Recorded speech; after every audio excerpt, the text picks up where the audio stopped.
Hi, okay, sorry, that wasn't working. Hello, everybody. Welcome to the stream.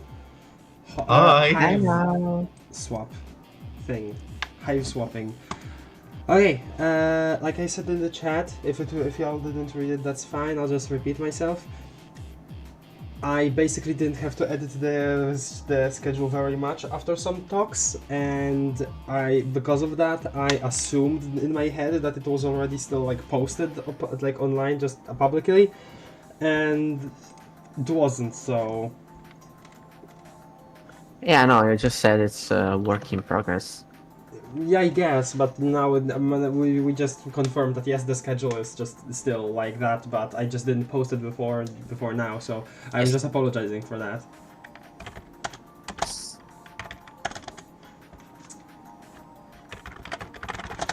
Okay.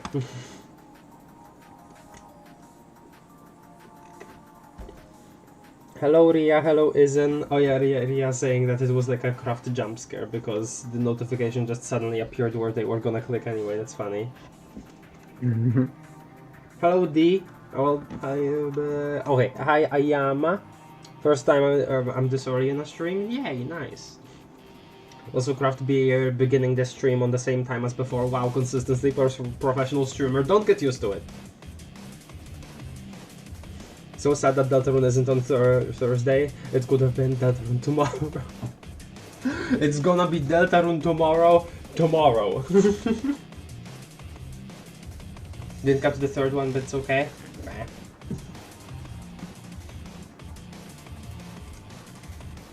Okay, let's just launch the game. Wonder how much we'll actually manage to do this time.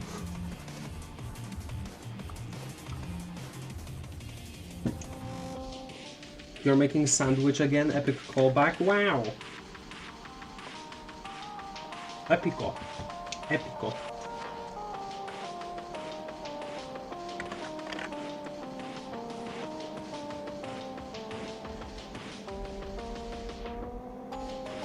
Ah! Audio isn't working, hold on. There we go. Ooh! New background here.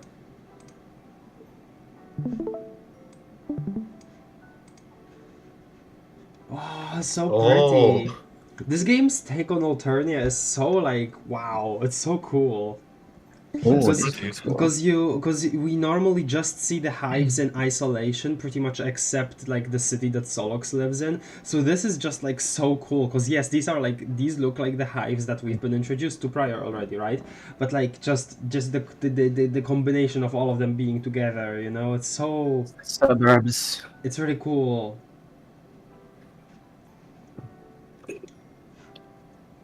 That's where Mina went on Beforus, and this is where the big man and the smaller man and all of the other green men are. Arizona? No, here. Brazil. In green. Oh, okay.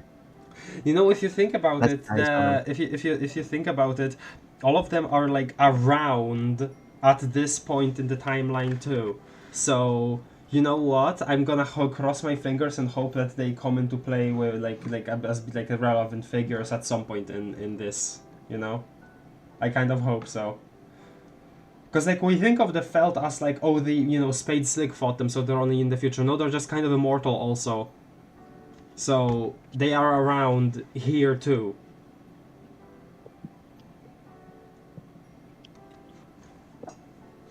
Hiveswap Alternia is so purple, yeah. But the screenshots we've seen like that were previews from Act 3 have certainly shown a lot more colors, a lot more different colors. It's just the city, which I also like. I don't think I've seen a single screenshot from Act 3. I have multiple times because they are really nice to look at. Nice. I haven't either. I might play Act 1 and 2 myself before Act 3 comes out in 10 years from now. There we go. Okay. Back here. Hi. So what did we not check yet? Did we check the spoon with this? That's what you can do with okay, right, yeah. This. You don't need any help from Flarp to imagine what it would be like. Yeah, okay. That. We saw that dialogue. Okay, let's go here. You're not supposed to eat this soap or slime, which is easy because gross. Who would want to? Who would want to indeed? Some Flarp modules contain optional rule sets for fatigue mechanics. You think that sounds exhausting? Huh. Look. You're reminded of the week Tetrarchdamek made you sleep on the floor as a training exercise. Oh no. Nightmares.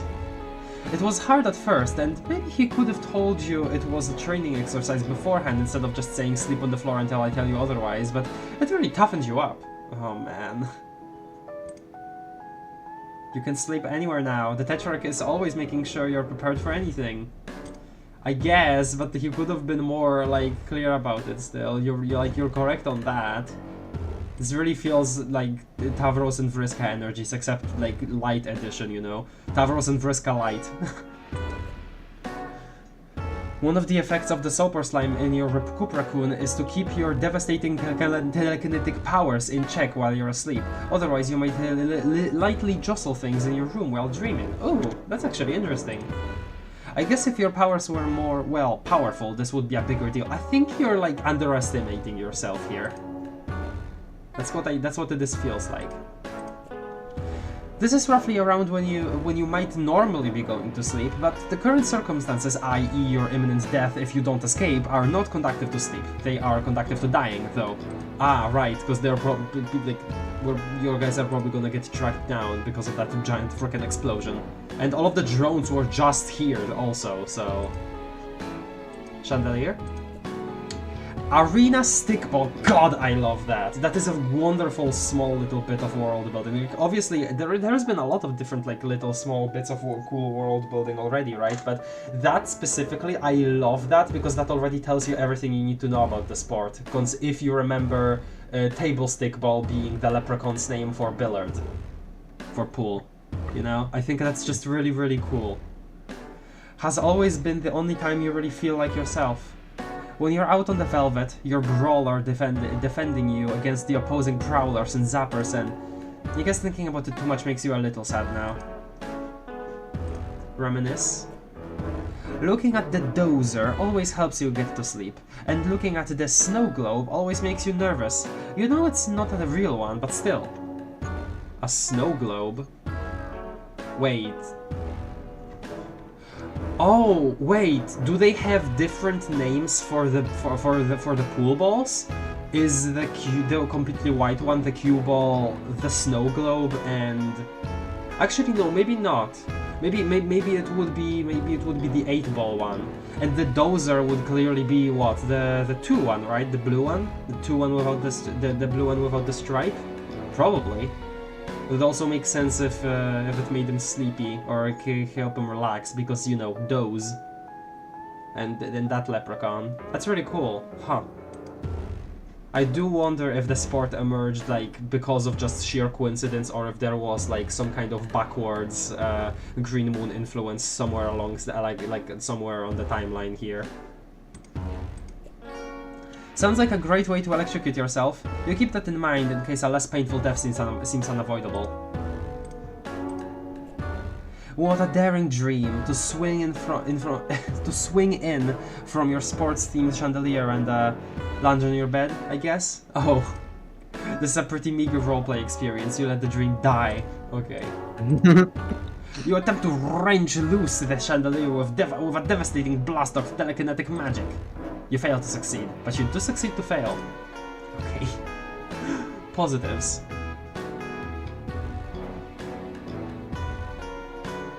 Focus on the positives. Let me look at the chat. Boy. I will let you look at the chat. Oh right, this is one of my favorite tracks in the OST. In the chat. Really? I wouldn't expect that. From anybody really. Sorry, that's not an insult. It's a nice song that definitely like sets the mood for it's this the most guy. memorable song of this game for me because I still remember it after years and years. Really now? Huh. Yeah. I remember hearing it because I skipped around freaking Jacksepticeye's playthrough a long time ago, if you remember me saying that. But I just do not remember the song, no. I didn't remember it until I kind of like had a, when I heard it, I had like a feeling of, oh, I heard this before, but I didn't like specifically think that I remember it, you know? I see. Music is a tad too loud? Oh, perhaps. Okay, we'll see how that goes. I think the last time I played Hiveswap was before I was Midnight Crew pilled and somehow didn't catch that that it was pool. Wow, okay. It's everywhere, I just didn't catch it, that's crazy. It's everywhere. Actually, hold on a second, now that I think about it, let me look at the... No, okay, the sizes definitely do not correspond to the sizes of the leprechauns, because they have like varying different sizes. Yeah. Dog Scratch probably had something to do with that, though, yeah. When there wasn't an influence from the Green Moon, which is to say influence from Dog Scratch, yeah, I guess. But that's the kind of the thing, we don't know much about what they actually did, either Dog Scratch or Lord English, and it's said that the both of them had a lot of influence, which... I would like to know what, exactly. You know what would be awesome? You know what would be awesome? Seeing that the handmaid just teleported around time, also just kind of setting things up, while, you know, Lord English just was there for the entirety of it. He just sat in one place for just years and years and years and sweeps and sweeps from what I understand, and she was just kind of zooping around. I wonder if we'll meet her at some point in this. I kind of want them to take advantage of that, right? Because even on Alternia itself, you have these, you know, time travel themes with some of the characters established to be part of the setting. So it would be really cool if they actually took advantage of that to get these characters involved in something like something, you know, related to all of that. I guess, I don't know.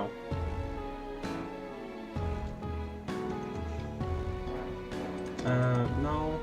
Clothes, I guess. Okay, let's interact with this. Your wear grid study scroll. Wear grid? Oh, okay, grid as in alignment and the wares as in like, yeah, the silverware, okay. To be honest, only indigos really care about what fork goes where, and they crush anything they pick up anyway. Yeah, I guess societal conditioning there also. I'm assuming. Study. You pretty much got this memorized already. It's like fork, mega fork, micro fork, knife fork, fool's fork. That about covers it. It doesn't match any of the spoons on the poster, not anymore. You should slip this bad boy onto the table as at some high society dinner and watch all the blue blood squirm. That would be a really funny thing to see immediately before you're getting executed. Wow. You suppose the knives in your silverware set could do some serious damage. Too bad you're only comfortable handling the spoons. Oh, I didn't realize something. Look, just like how, like if we put this here, actually no, never mind. Hold on a second. Damn it. Oh yeah, his eye, like the eye icon is like yellow for him, but the same thing goes for the hand. It's like slightly gray. I didn't realize that. Oh, that's a cool detail. No, hold on, no. Flarp. You suppose the knives in your silverware set could do some serious damage. Too bad you're only comfortable handling the spoons. Okay. Some butlers are so skilled at telekinesis that they are able to set entire tables at once. Every rare rake prong, okay, and bile scooperin, exactly in the right place. Okay, dude, you literally are just kept calling this the spoon. What the hell is a bile scooperin suddenly? Bile scooper, sorry. It's still pretty awful. You can't get excited about the butler life no matter how hard you try. Interesting. Maybe, I wonder why he's like studying to become a butler though. Like, is it a thing of like, I don't know, a part of the plan to like infiltrate a certain high blood space or something like that, like something that Damek thought up of, maybe.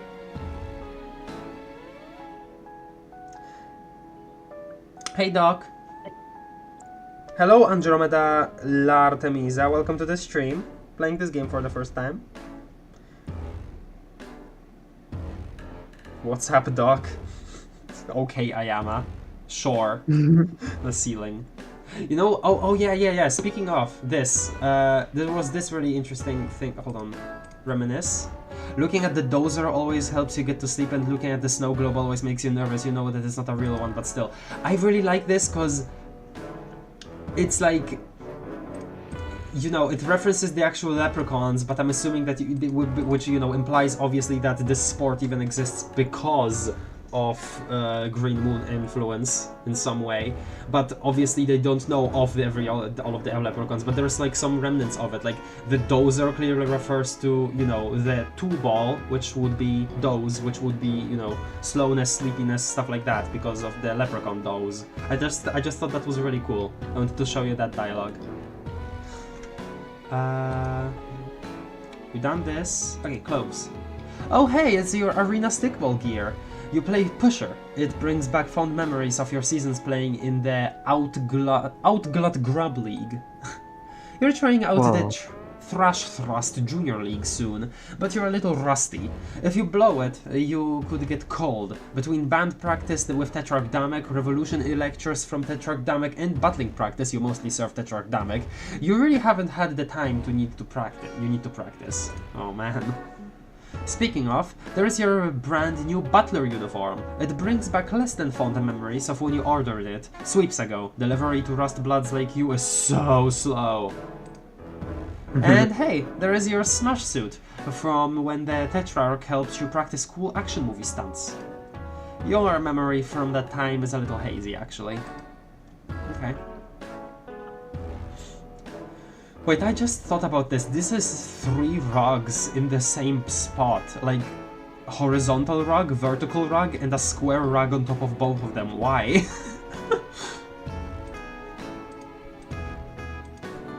This bent spoon won't give you any trouble, as evidenced by your clothes, so you have no problem with unconventional taste. Okay. All your outfits grant various stat bonuses in Flarp, of course, but they also come with heavy stat penalties, usually always in your case, outweighing the bonuses. Oh.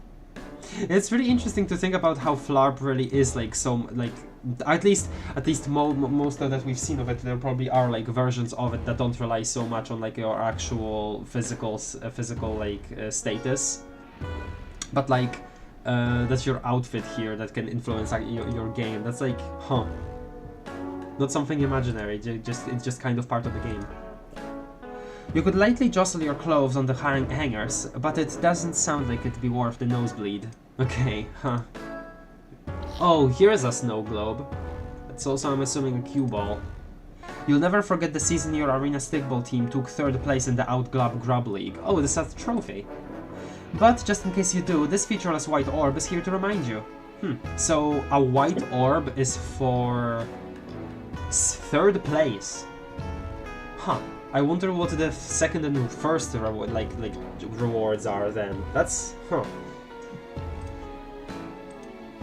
I wonder if this actually also works like a magic cue ball, like if you have like enhanced vision, like Rose with her light powers, or just Vriska with, you know, just vision 8-fold, just her being a spider. I wonder if you can just peer into this and also see some truth of the universe. No? Nothing? Okay. Computer! The computer? It's your tablet. Oh. You use it for pretty much everything. Your autotune mic is plugged into it. Whoa. Oh yeah! The freaking band. I keep forgetting about that. They have like a band, these two. Look at this poster, so silly. I like it. It's your tablet. You use it for pretty much all computing needs. Perfect device for a kid to own on the go. Except you spend most of the time at home, so it usually just stays right here in your room. Unfortunately, a kid on the go is probably exactly what you are now. You really should grab it. Besides, your mic is plugged into it, and you're sure you're not leaving that behind. Oh, pick up. Okay, let's comment here first. Oh, can't. Okay, no. Pick up. Nothing. You gather both tablet and mic with. Oh no, I wanted to. Damn it. And mic with one practiced motion. You're attached, so the motion probably didn't require as much. They're attached, so the motion probably didn't require as much practice as you might think. You then proceed to have this conversation again from the other side. It's all news to Zephyros, but it'd be a little dull to read the whole thing over again. Ah, okay. Let's just pick up where we left off. Ah, okay, well there it is. I like how that's also very reminiscent of Homestuck, where like, you know, you each kind of went back in time and then had the same had experienced the points from the other person's perspective where they had like the exact conversations as we've already read, you know. It definitely makes me think of like Dave's introduction.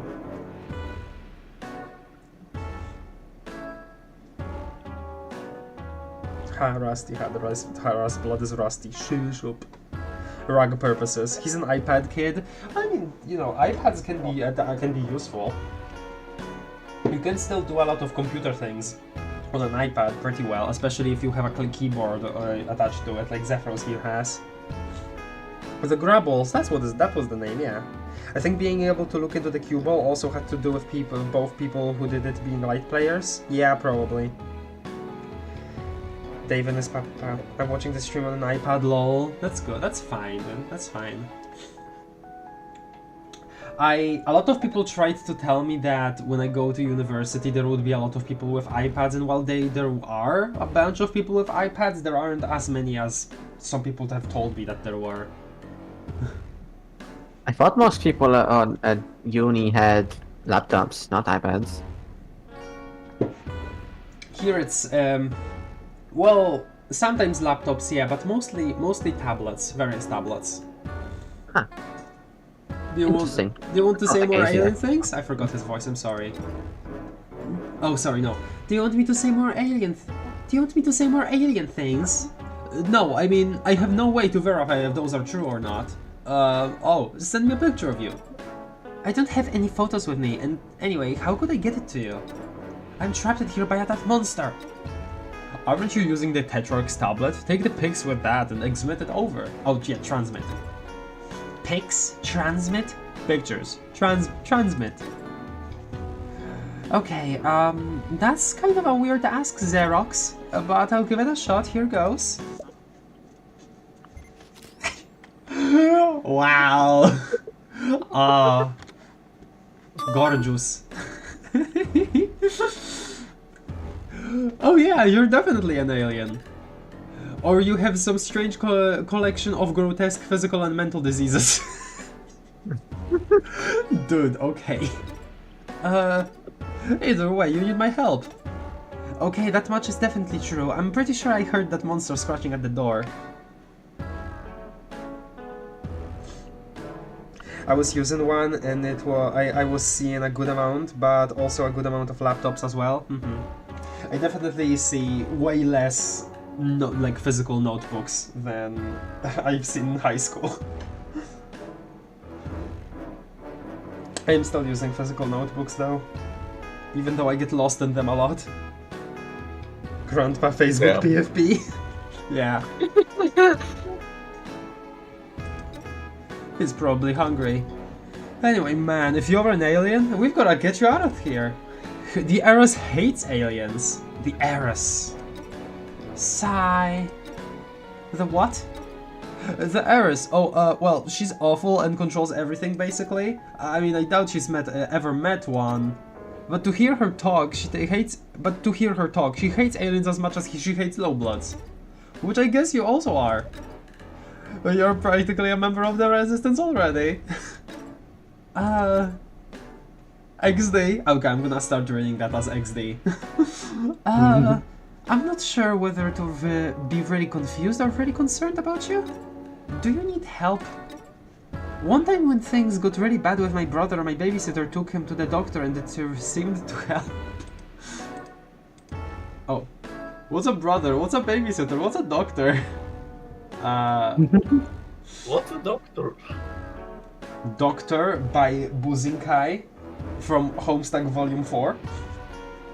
No. Yes. No. There is To no give Homestuck and there is Jory, no Building Land. fantastic freaking legendary misspelling, Jory. Don't worry. Some credit. She's from the 90s and literally on an alien planet, the worst attempt at us ever. No, that's what I was saying, right? It's so interesting how this is basically like the troll equivalent to what to us is modern technology, not even sci-fi. But to her, it's like, you know, 90s movie sci-fi.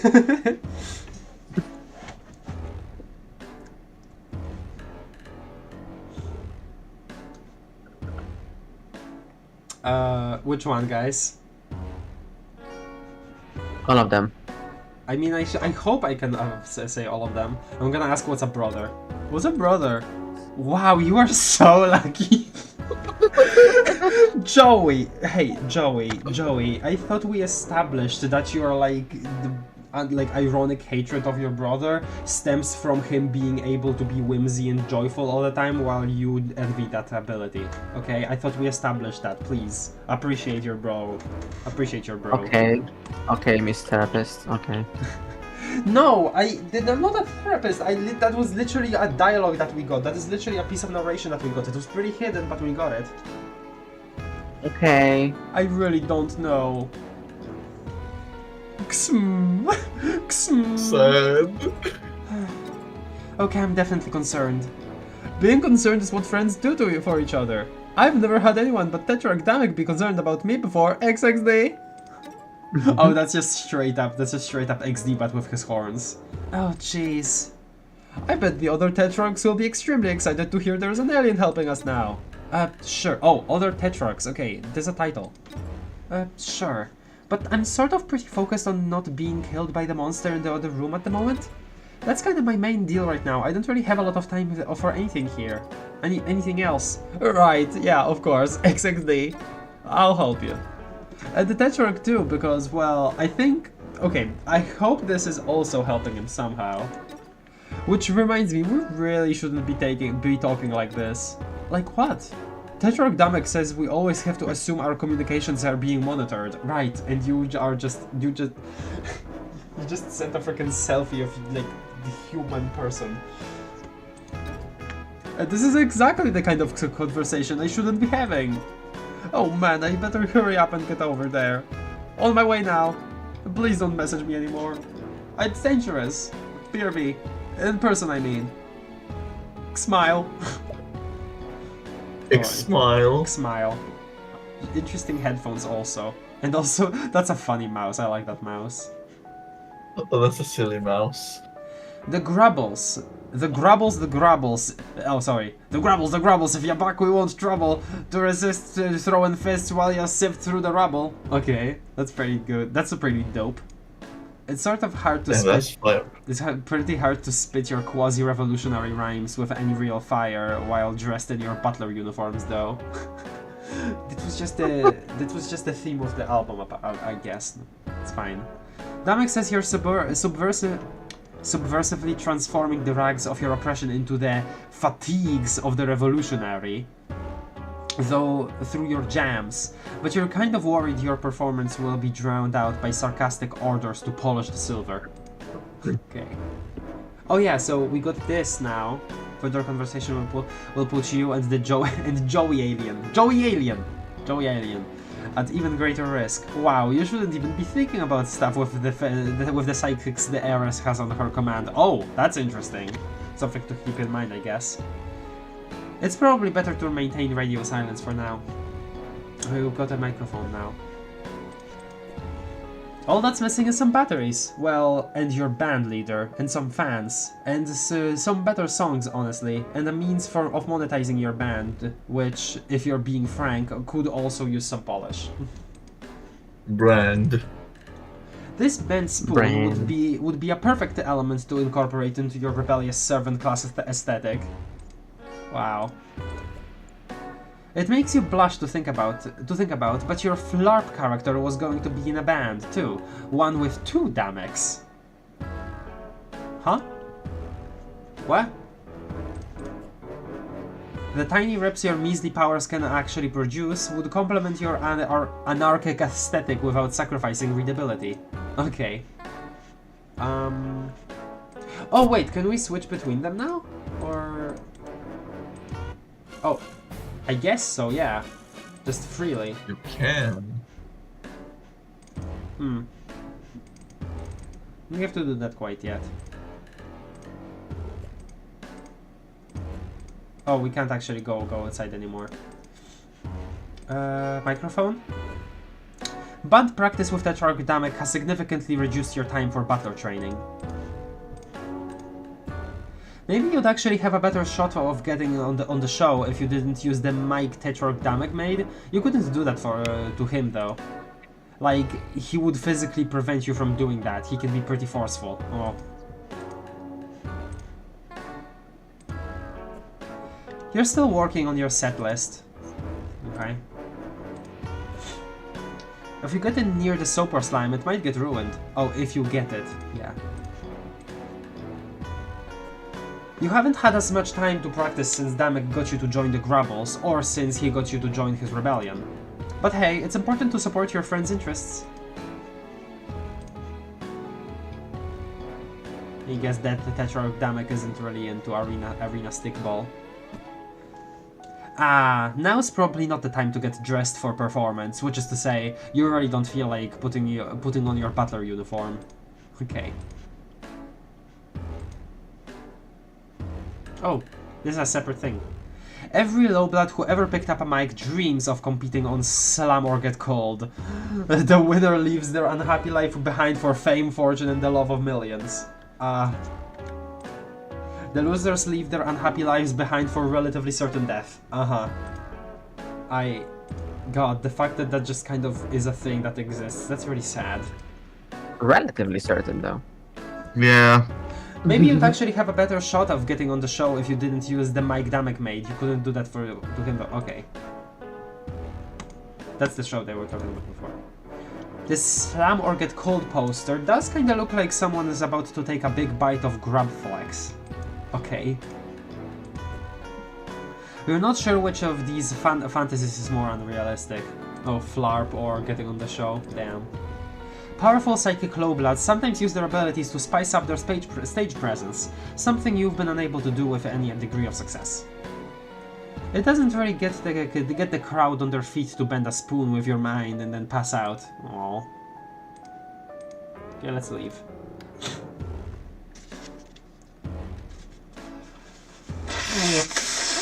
Okay, wow. I know what you're meant now by bigger hive than you'd expect. No, maybe in Alternia this is kind of like the minimum size, cause like we saw Karkat basically have this size of a house also, or of a hive. Please look at the chat.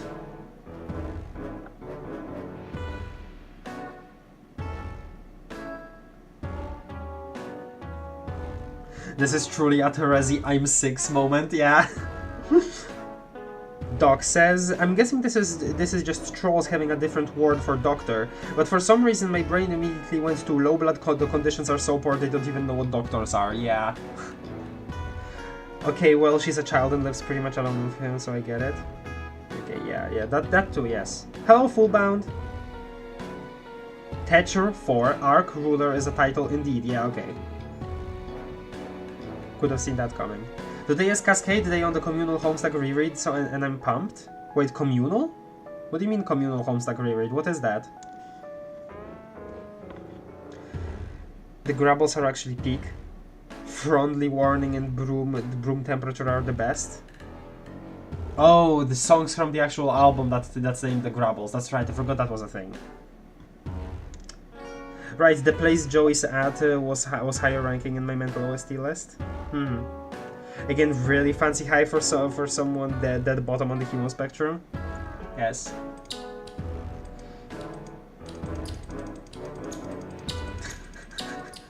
Freaking squeaky floor. Are y'all hearing this? This is squeaky floor. We need to up the freaking sound effects for this. It's important. That's amazing.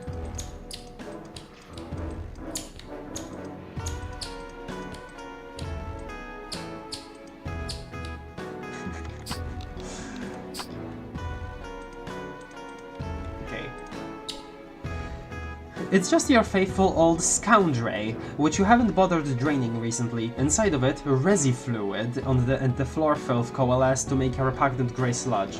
Okay. I'm assuming this is also like butler training. Even if this auto-tune mic were waterproof, you doubt there is any undiscovered talent lurking in the depths of your nasty bucket. Oh. There are way less gross places to clean up pen spoon. Be careful with that thing, alright? It's common knowledge that floor manuals have an inherent -50 resistance to rating against scoundrel resi fluid. Okay. Sorry. I'm still a little sick. My nose is kind of like blocked. The last time you attempted to pull this stunt, you accidentally tipped the bucket and spilled scoundrel resi fluid all over the place. Oh, oops, I've had the freaking overjoyed expression for way too long now. Your skills haven't improved much since then, so you'd better move along before you make another mess.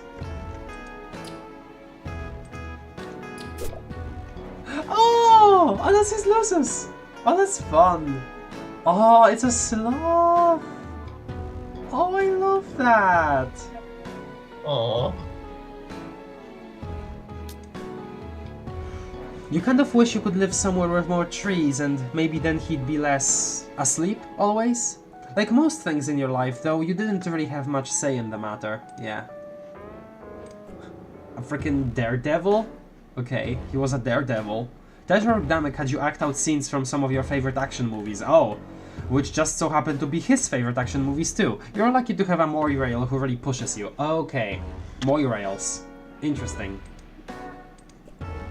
This is from the 12 Peregrees Eve, when Damek gave you the autotune mic he made. Oh, it's a gift. This was his way of letting you know he'd started a band and that you were the singer. Ah, okay. And also that your voice could use a little help. Okay. Come on now. Just immediately starting off with that? Can't even like get him to practice first a little? Already setting up the autotune? You still can't believe they got a shot of you at the exact moment you clobbered the clover. What a lucky break!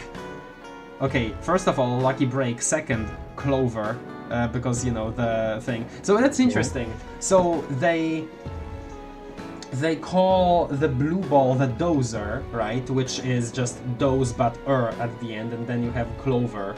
Which I guess you can't say cloverer, so I guess that makes sense. But yeah, that's just straight up the name of the leprechaun. Cool though. I can't even imagine the balls would be bigger actually. Actually, you know what this kind of feels like to me? This kind of feels like he actually didn't score it and it just hit him in the face because he's just looking at the camera and this and like it really feels like it'll hit him in the face. Oh, more pictures. Oh, that's so cute! Haha, he was always giving you leaves to eat. He would munch on them for his benefit most. You would munch on him for his benefit mostly.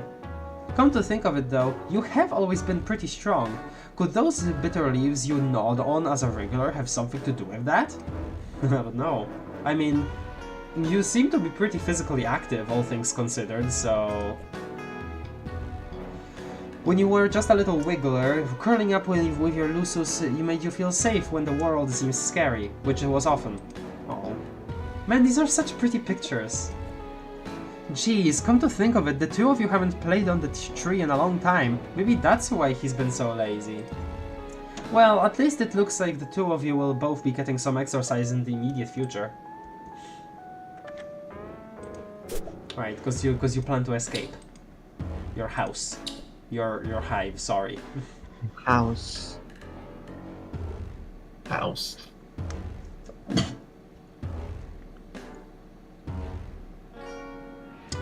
People who run the Homestuck Reddit and Discord have organized a mass reread with a whole reading schedule, and you can talk about the day's batches on Reddit and Discord. Oh wow, that's actually really cool.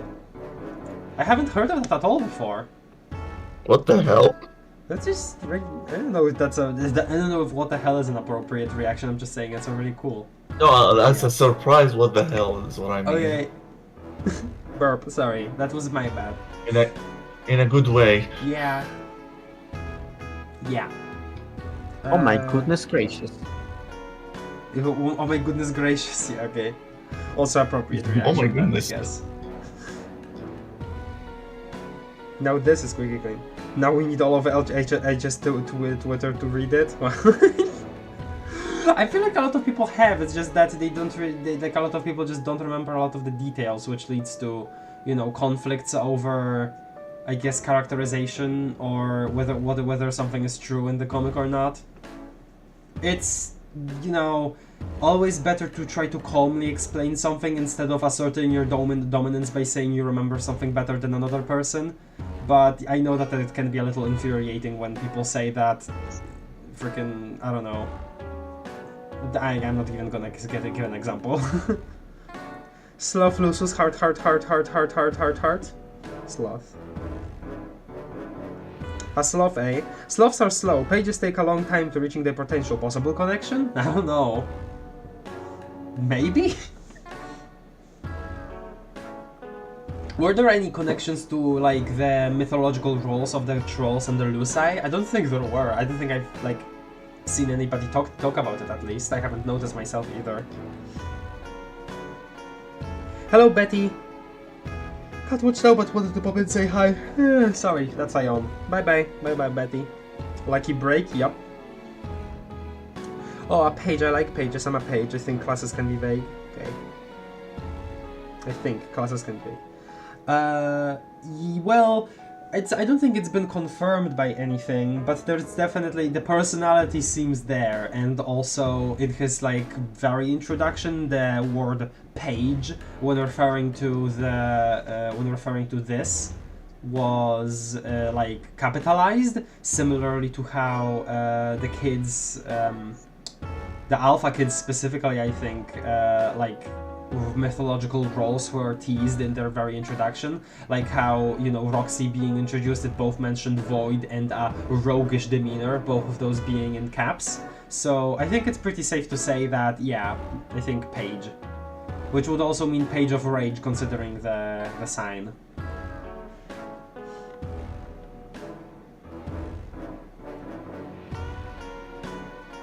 Karkat had a crab because nights are always full of crabs. That's true. Yeah, but I like it when there is references here and there, or even just around them. Okay. Each time you open a Homestuck Anonymous, it's like gambling either peak opinion or weak opinion. That's the thing though, I like a Homestuck Anonymous for that, because it is really fun to see what you have there. And, you know, I kind of stopped replying to a lot of their posts, but it was kind of fun to sometimes actually, you know, answer to a question about something or correct somebody, you know, just in genuine interest, not because of like rage or anything. That's fun to me. Hi, Tuna's Captor. Nice hive for a rust blood. This isn't me being rustist, by the way. I have a lot of rust blood friends. God. What I was saying before is, I just think that this size of hive is like basically like the minimum. That's what I've assumed, at least, because even like you know, the hives that were you know, on those giant hexagonal pillars that, you know, where Solatrus lived, even those were like similarly sized to, you know, what how would you compare like Karkat's hive to, you know? Yes. Or Karkat, or even Tavros, really.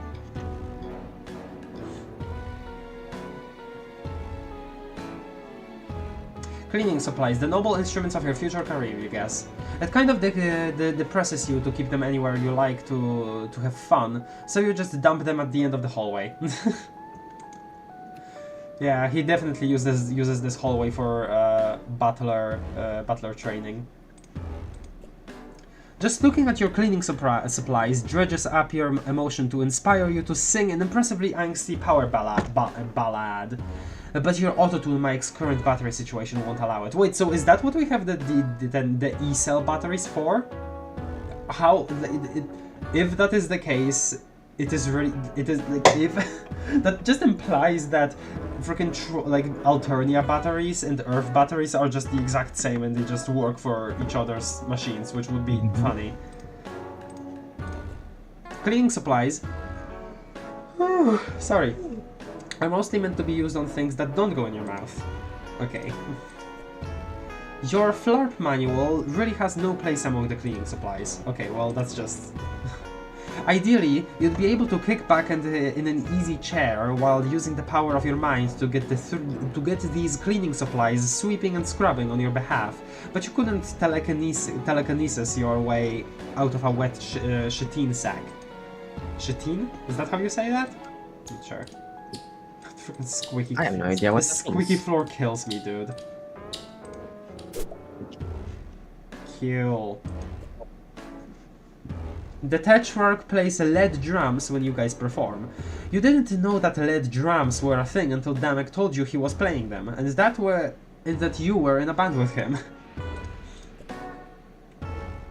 In contrast to Tetrarch Damek's percussive machismo, your strange persona is more skittish, as if you are vaguely terrified of the implications of your own pseudo-revolutionary rhymes. Which is not far off from the mark, as one of the implications could be your execution.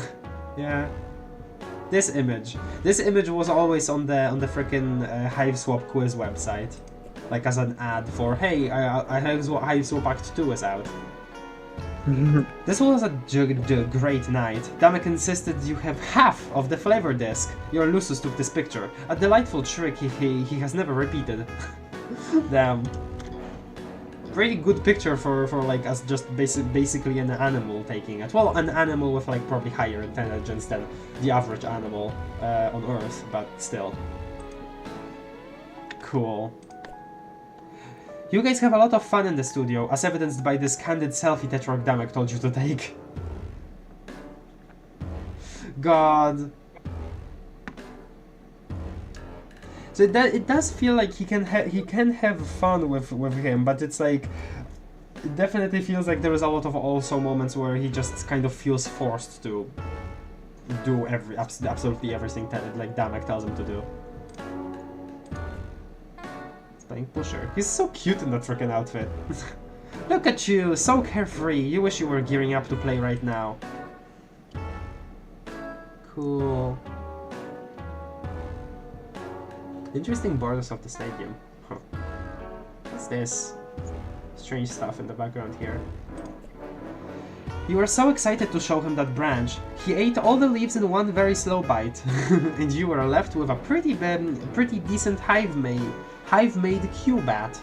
The first Cubat you ever had, actually. Oh, Cubat, not Q-stick. Cubat. I love that. It's really funny. This is literally baseball but pool. A table stick ball, sorry. Your smear spinner has gotten a lot of use lately. Why? Just look at that even glisten of mucus on the floor. Beautiful. You could almost take pride in it. Well, why don't you just take pride in it? Why is it almost? Wow.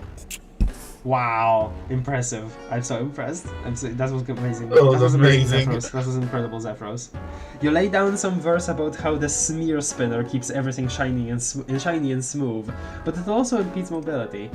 It's pretty light the way you manage to poetically associate the more abstract elements of your class struggle with this concrete visible object, such that it serves as a potent metaphor for both your oppression and your forced participation in keeping that oppression running smoothly. Man. You also lay some light cusses. Wow. So brave for the cusses. That's interesting. That did not make any sense. I'm not gonna repeat myself though. What? This bent spoon will not make a useful smear spinner accessory. You're a little embarrassed that you even tried to do that. Would it be classified as a vehicle or a familiar? Or maybe as an enemy? No, it would never turn on you like that. Okay. The smear spinner glides so easily across the floor. You're sometimes actually able to move it with your puny telekinesis. Okay. Nothing here? Bulls. Bulls for Petonk. You think you should find something to protect yourself with before descending into that violent unknown of your hive. That violent unknown of your own hive. Preferably a weapon you know well. Okay. Room. The door to your rumpus room. Okay. What is a rumpus room? Oh. Freaking home arcade, really? That's crazy. Whole arcade here. Maybe he did get like a bunch of funds just from like playing the game. Why the hell? Huh? This looks like a human. Why is there a freaking Funko Pop? What? Okay. Wow. Well, foosball. Okay, let's see. The thrush thrust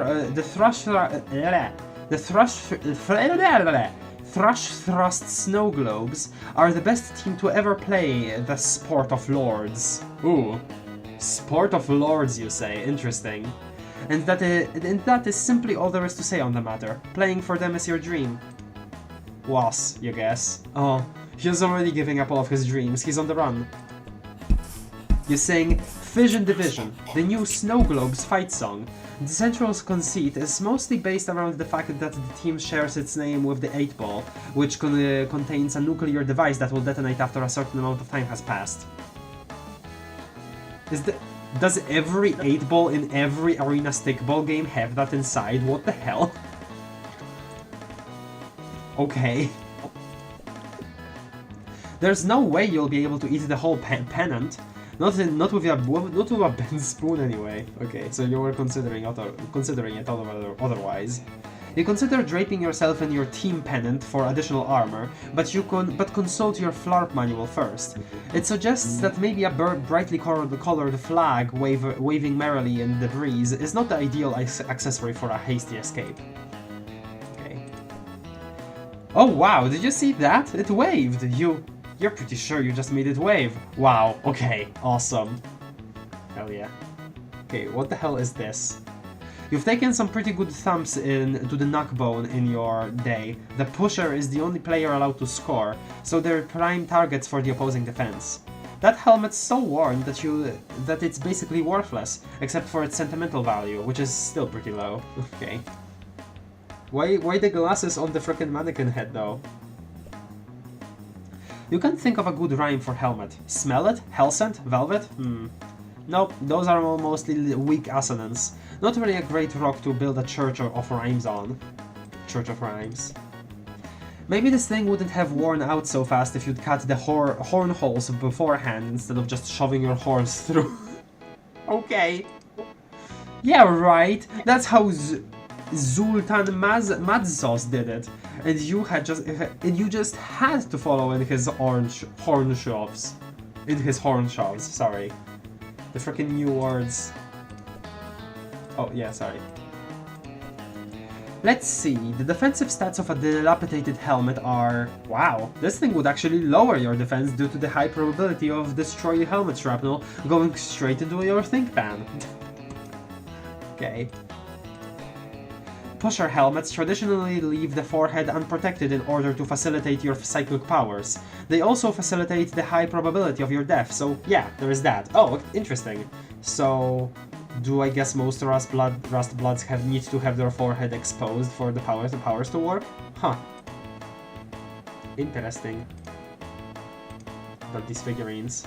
Your Zultan Matsos Bubble Nog figurine is the jewel of your collection. Okay, both of these say the same thing? Yeah. You spit fire at the little figurines. You're pretty sure one of them melted a little. Wow, sick, insane. The fire. Absolutely sick nasty. Delirious sick nasty. Oh, the hours of fun you had, gently bopping the nug bones of your bubble nog figurines. With a bent spoon watching them kinda jiggle around, bopping them again. You're really glad someone invented video games. There's a pretty low... These are pretty low threat enemies. Okay. They bubble like crazy! It's not exceptionally impressive since they do that at the slightest brush anyway. Okay. Let me look at the chat.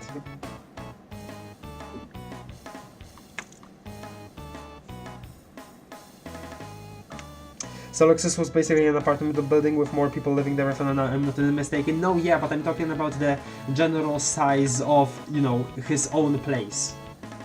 Still felt pretty big. They both have creamsicles and cotton candy. Heatin is pronounced like heatin. Heatin. Okay, sorry. Heatin. Heatin? I don't know. I wasn't looking, but it was.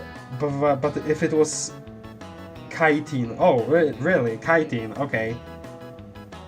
Chitin. Chitin or chitin? It isn't getting ridiculous. I'm going to assume he knows the right people to afford all of this stuff. Maybe. Yeah. All of the arcade stuff, probably. It's called stakes, baby. My god, shut up, D. The danger of that, I think, immediately makes me assume that this is a low blood sport, which was easy to assume already, but now it seems very exclusive. Well, we did definitely see that Rust Bloods often play pusher, but we haven't heard much about other roles. The 8-ball nuke, I mean? Oh, the danger of that, I guess, yeah.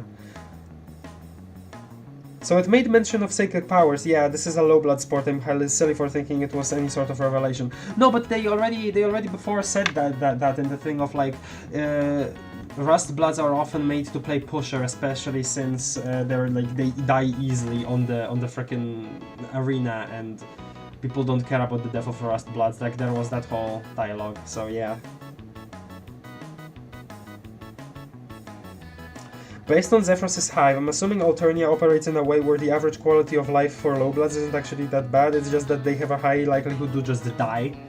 Well, that and probably also... I think it could honestly might just as well be the fact that space of living isn't really associated to class necessarily in that society. In this world, yeah, that's what I was thinking too. But, because like, and also I think I would assume that public services are limited for like people on the hemo spectrum, because of the comment about Rust Blood, like deliveries to Rust Blood specifically takes like super duper long, you know. Nothing like a little recess. Do you think low bloods have access to DoorDash? Maybe not. I think they would be the ones to DoorDash to other people, but not actually be able to use it, maybe. I don't know, something like that. Nothing like a little recessed tabletop arena stickball with your best bud. Too bad he's not around right now, maybe later. You hold up the non-functioning mic and briefly do some lyrical color commentary on your tabletop arena stickball game. Very briefly, since nothing is happening. Wrong kind of table for eating at, wrong kind of stickball for doing telekinesis on. You blew it, you blew it, you blew it! Oh no. Oh sure, like you can apply this to stratagems of arena stickball to tabletop arena stickball. Wow, as if, haha, oh boy, you're really charting over that notion. Wait, so are there multiple balls in this game too, I guess, maybe? I guess, yeah, this is actually a pool table, like, these are foosball, like, you know, figures, but it is a pool table considering where the holes are. Huh, that's strange. That would be cheating, or would it? You're actually not entirely sure. You guess it doesn't matter since you're not playing against anyone anyway. Okay, so this is our safe, I'm assuming. No, can't look at this. This is our bat?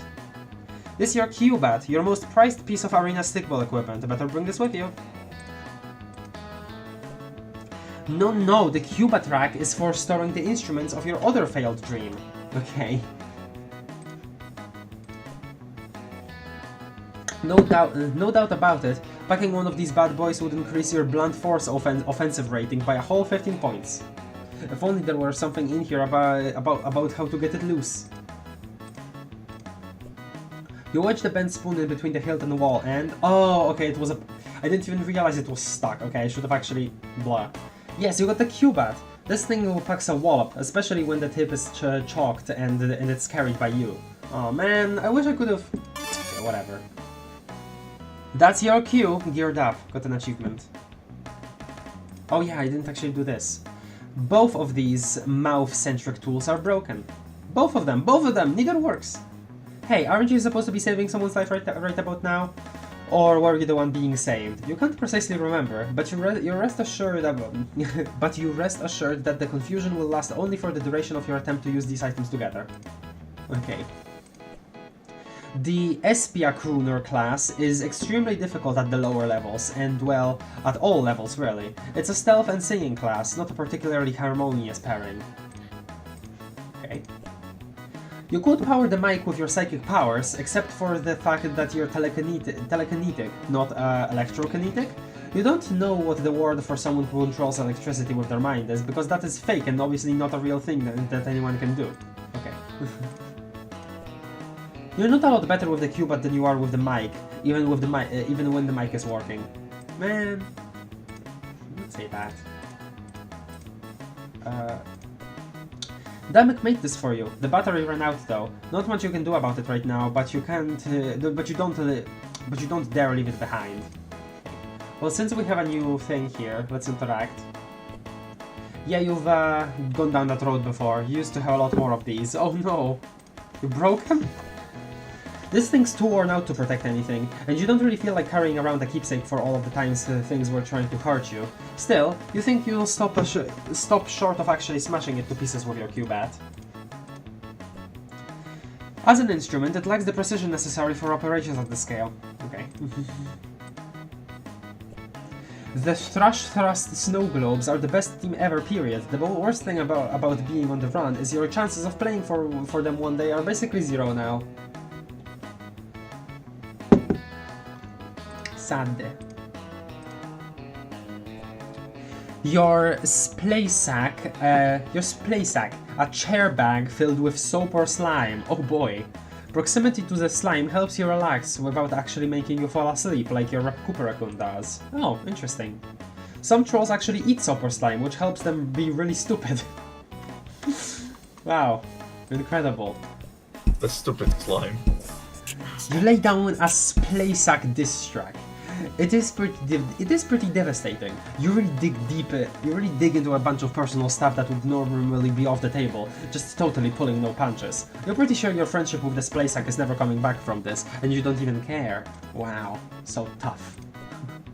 You scrape at the side of the splay sack with your bent spoon. You sure do that. By gosh. Okay, didn't think of an actual interaction there. When this thing puts you to sleep, at least you'll have a good place to land. You give the splay sack soap or interior a brisk jostling. This is just good housekeeping, really. You would, but geez, splay sack guts all over your TV? No thanks. Okay.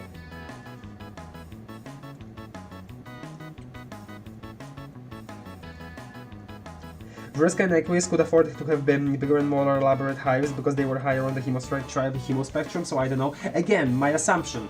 This is just kind of the minimum when it comes to size of living space, and then higher higher hemispectrum people just get to have even larger homes, you know.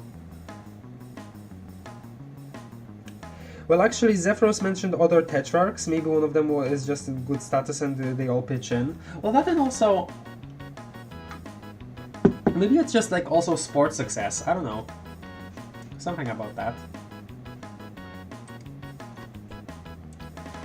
The crest of the Alternian Pro Arena Stickball League with all 15 balls. It's a real game of Arena Stickball. These are all different sizes and each has... In a real game of Arena Stickball, these are all different sizes and each has its own distinct powers. Cool. Very cool. You lay down some pretty complex verse in which you compare yourself to the various balls in sequence, likening their attributes to various elements of your own personality and history. Wow, it's really good. You should write it down before... Ah, it's gone. Oh no. Interesting though.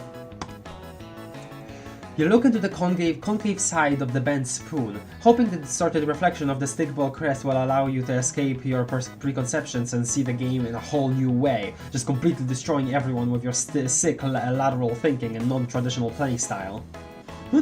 Alright, no dice. Oh. You consult your Flarp manual to determine the power level of various orbs. No surprise, the snowball is the deadliest. You're glad that's a fake one. It's interesting, right? Because snowman is the 8 ball, but clearly snowball is like referring to the cue ball here.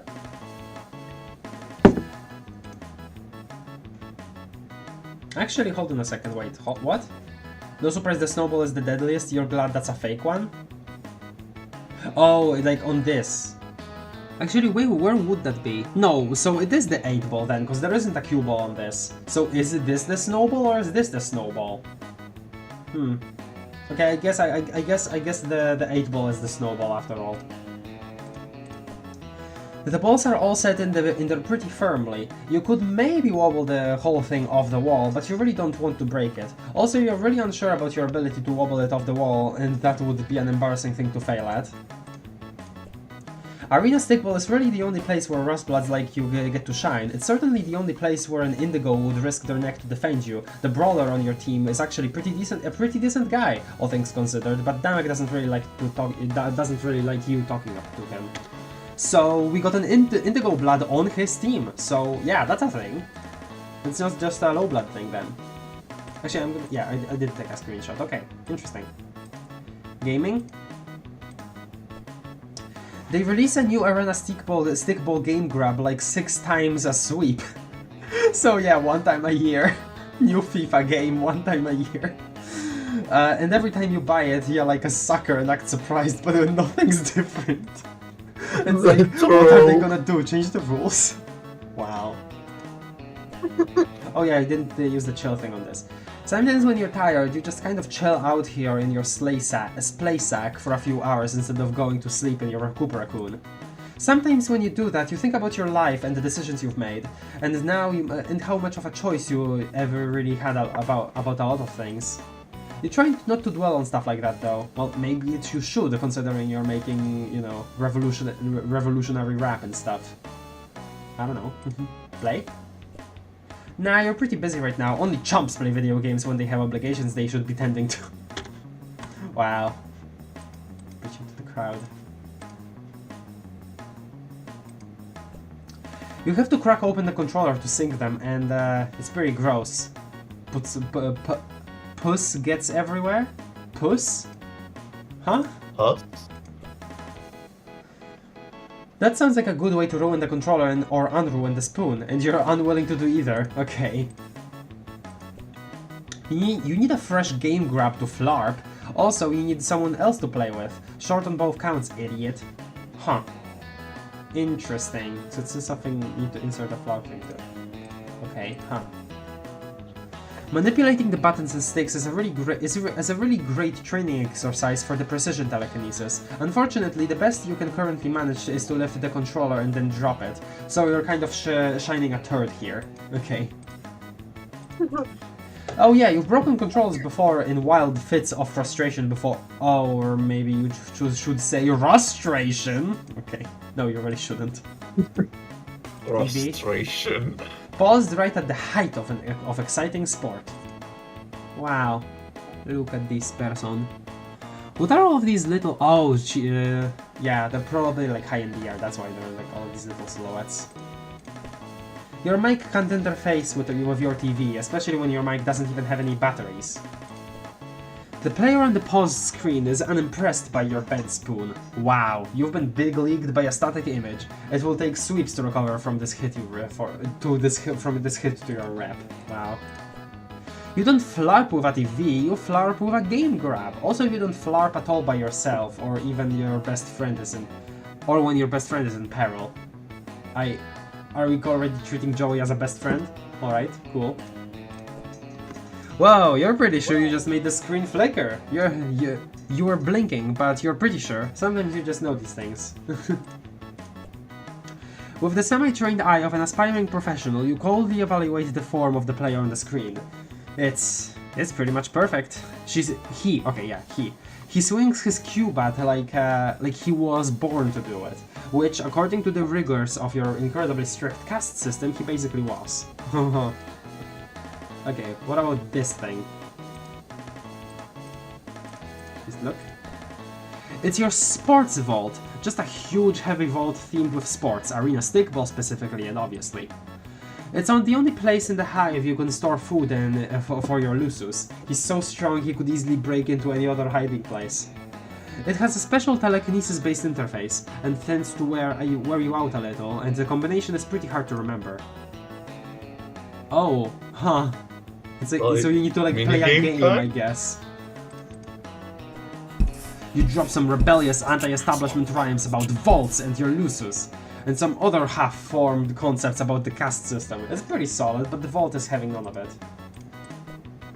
You could maybe pick the lock with the bent spoon if it were a little sharper, and if you knew how to do that, and if this vault actually featured a tumbler-based lock, which doesn't.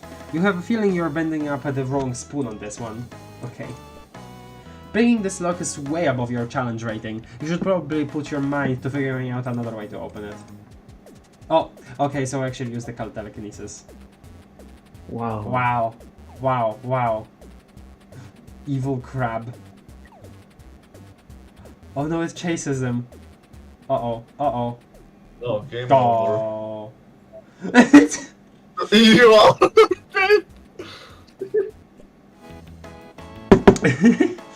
Oof, that's a rough one. It can be hard to remember the path when you're already concentrating on your shaky telekinesis.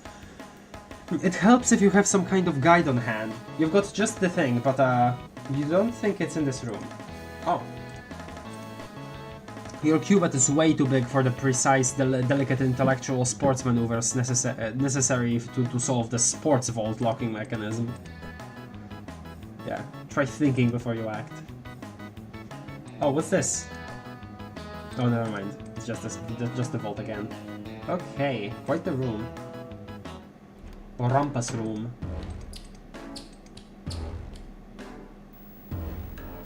Okay, oh my freaking god, this image! Wow. Your Imperial Edict mandated portrait of the heiress. She rules your planet with a perfectly manicured golden fist. You know it's perfectly manicured because she recently issued an Imperial memorandum about her new nail art. The drones outside are doing her dirty work. She'll have a shiny top coat of blood after tonight. All of it is common hued, you're sure. Yeah. Such a funny image though. God. what an image. Memorandum, yeah. Let me look at the chat.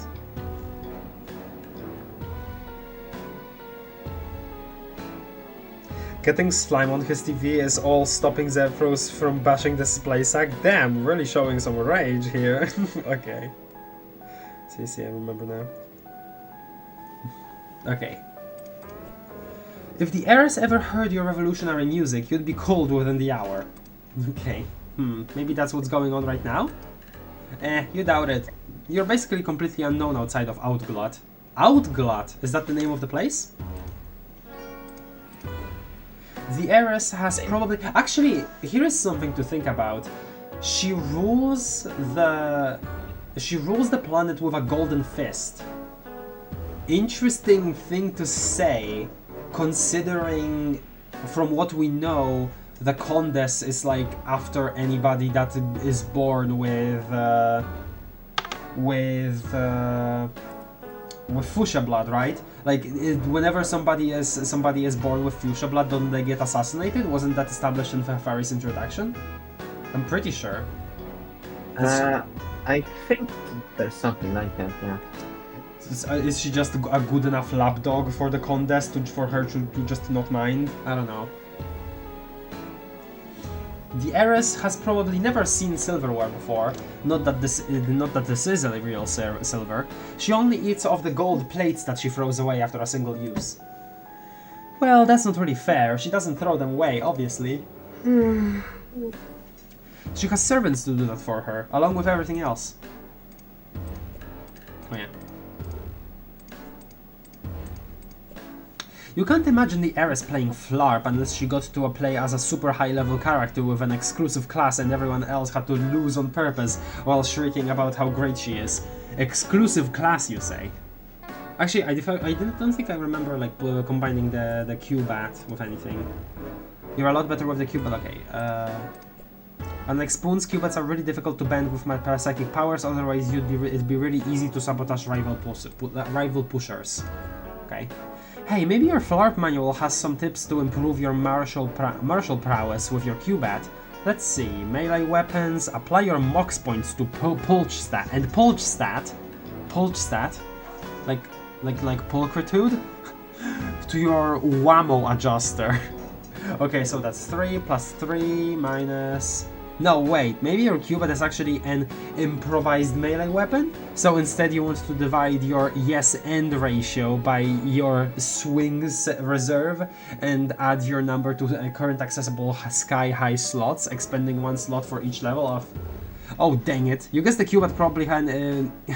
You guess the Q-bat probably is an improvised melee weapon, sports, parentheses. So you do the same stuff as with an improvised melee weapon, only you need to refer to the Grand Slam Grimoire, a supplement that a Flarp supplement that has been... A supplement that a Flarp supplement that has been out of print for 5 sweeps. My god, okay. Maybe you can roll the manual up in your offhand to beat enemies with that. Or maybe read this stupid thing aloud to them and put them to sleep. Maybe, perhaps. Some pushers are so psychically gifted that they wield their Q-bats exclusively through the telekinesis, leaving their hands free. You are not one of those pushers, you're a scrapper, and you like to hold your Q-bat in your hands. In particular, you like the ricochet of power that shoots up your arms as you smack the hell out of things with it. Also, you're less likely to pass out from the psychic strain that way. Okay. So let's interact with this again, with the picture. Tetrarch Dame insists that the aristocracy, okay, fears the powers of those beneath it, like your rust blood telekinesis or brown blood Lucis communion, yeah, we know that. He sometimes neglects to mention that your telekinesis isn't all that fearsome, which is nice of him occasionally. Well, maybe he's actually trying to make you train it up a little more. But maybe you know, your like bad self-attitude is like preventing you from it, but or maybe not. Maybe it is just a thing that you have. But it's just, you know, the way that he feels about it is definitely feels very. It could be the type of trope of, oh, this person is underestimating themselves, therefore their powers don't work quite so good yet. But it could also just be simply a thing of he just can't, and that's it, and that'd be fine. Q-bat? Oh wow, it's tempting, but that'd be dangerous to even dream about, literally. The chackle voodoos of the Eris subjugulators in waiting would pursue you to the darkest corners of your own mind and beat you to death with their juggling clubs, laughing like lunatics the whole time. Okay, that's something to send to Azure.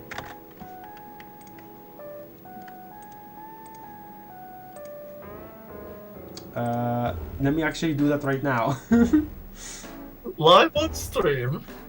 Yes, live on stream, sending to Azure.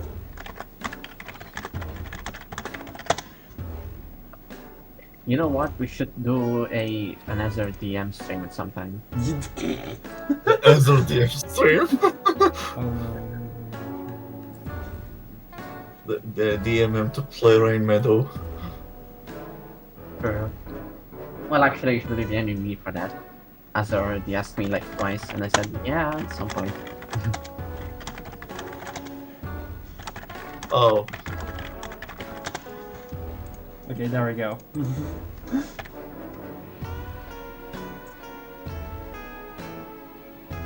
Fushas have to challenge Condi once they are old enough for the throne, Doc Scratch said so. Oh, okay. Obviously, Condi always won. And if this game takes place before Homestuck proper, then things are looking grim for this Eris. Yup. That's what I'm thinking too. Read the manual to put the enemies to sleep, just like Deltarune? Yeah, exactly! Right, as there is a Grand High Blood Connoisseur, yeah. And also a Purple Blood himself. As our doxing stream. Yeah.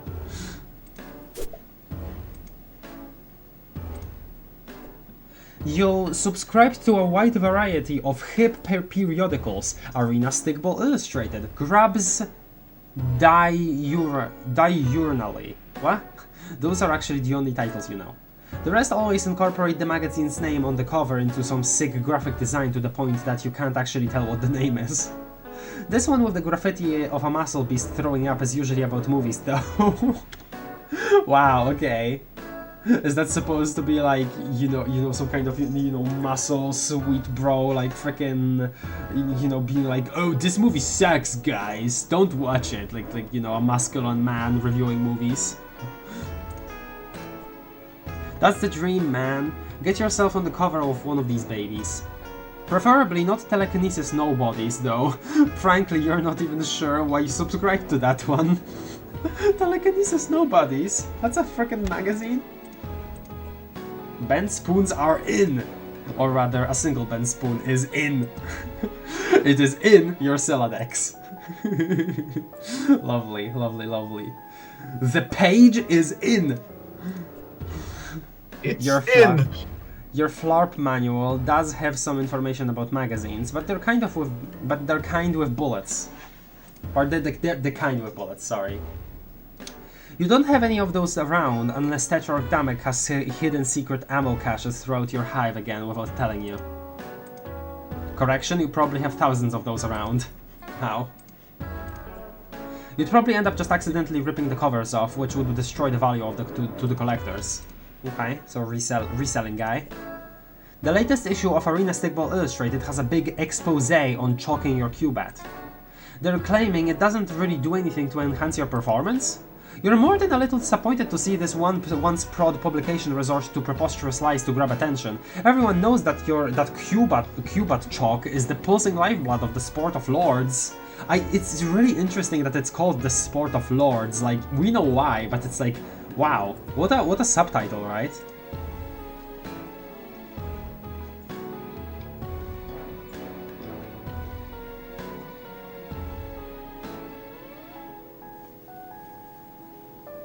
Damn lucky him, I'm over here stuck as a rusty. Come on, don't say it like that, dog. I've never known that guy to not be lucky. Hi, Azur.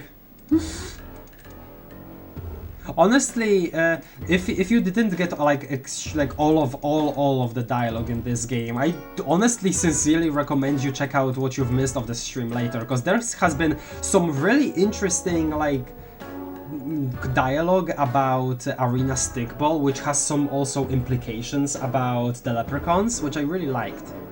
So yeah, check that out. And we have multiple ways to go here. Also a very hairy carpet. Or furry carpet, maybe, I suppose. There was an eye here a second ago. What was the eye for? I don't know. Ball? No. Lamp. Oh, the news. Hello. Hello, miss. Oh. We have some kind of Eris photo shoot. Oh, look, that's the freaking old 3D model there with the freaking laser lights. Oh, my favorite channel. Uh-oh. Uh-oh. Okay, what does that say in New Alternian? Can somebody tell me? Okay. No. Oh, I guess this is a report of where drones are, where like drones were sent out recently. Huh. Oh man. I can't interact with that. Can't diss it. I like the tree here. Oh yeah. You designed your hive around this tree, hoping it would grow along with you and your Lusus. Cool. I guess he must have like thought about that like really early on in his life, because I'm pretty sure hives are built by construction drones like when the trolls are still grubs, basically. I'm pretty sure. Yeah, yeah. As far as we know, yeah. You know a sad song about a tree, but you don't feel like singing it right now. Maybe another time. Keeping you to that promise, buddy. Maybe you can carve Tetrarch Damek and friend Zephyros forever. Come on, Moirail. Don't friend zone yourself. But oh gosh, you would of course ask his permission first. Okay. Interior trees grant +3 to your decor whimsy stat.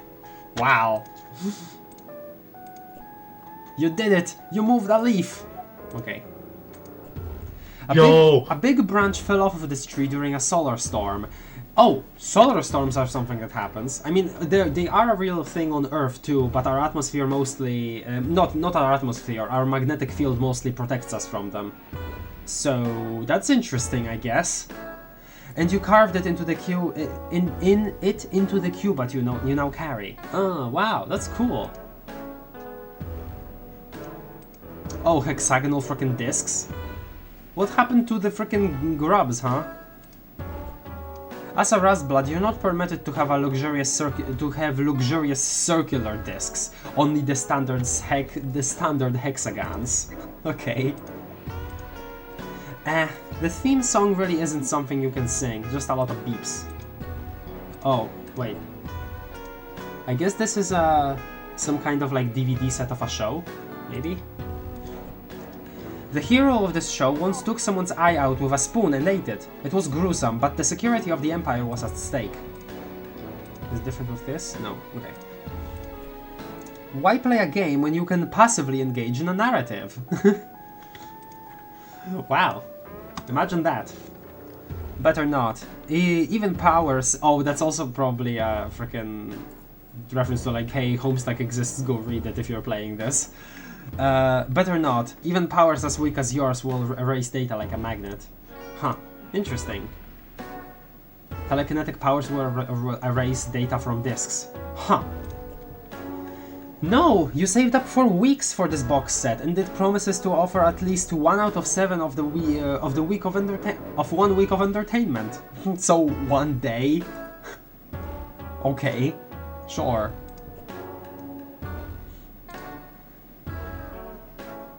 Couch. These lounge planks aren't full of soap or slime or anything like that. They're just comfortable horizontal surfaces, suited to either the sitting or lying prone positions.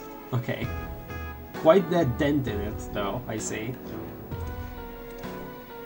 You can't really summon any revolutionary lyrical rhetoric about your own lounge plank.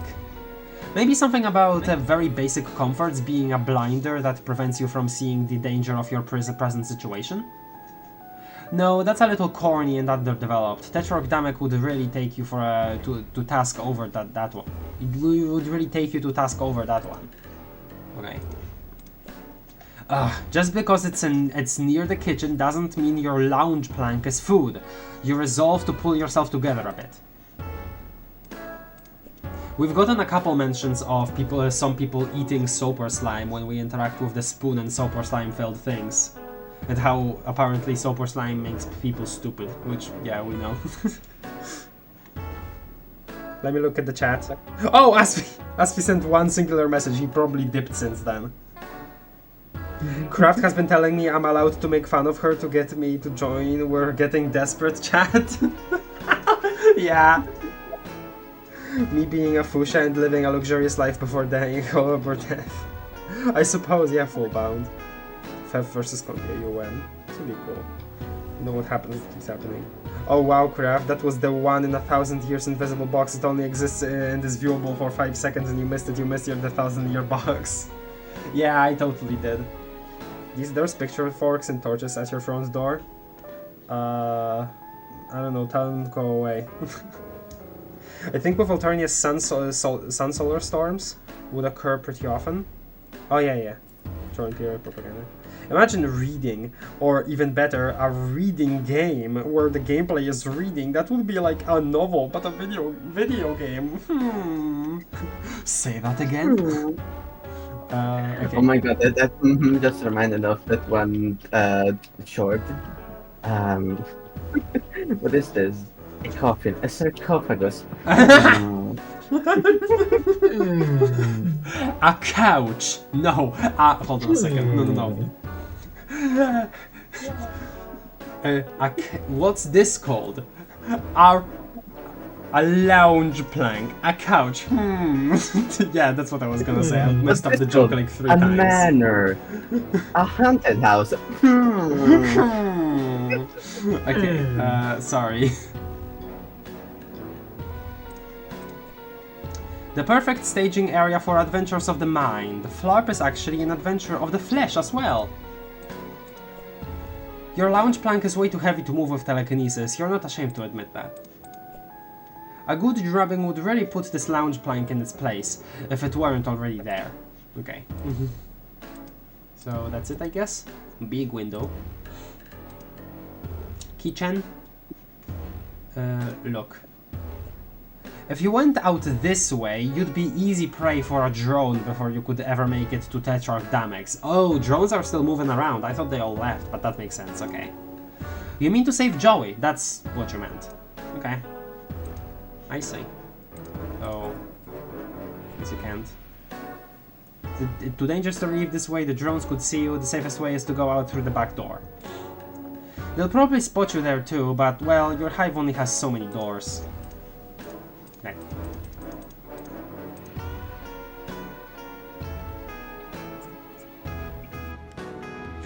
Hi! Hi, big guy! Hi! You're so cute! It's them!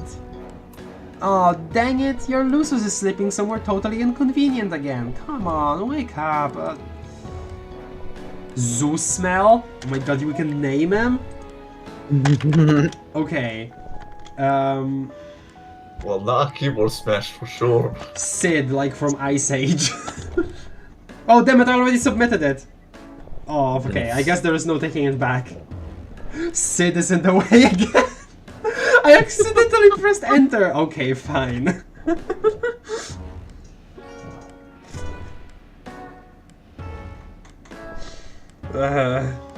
Oh, dang it.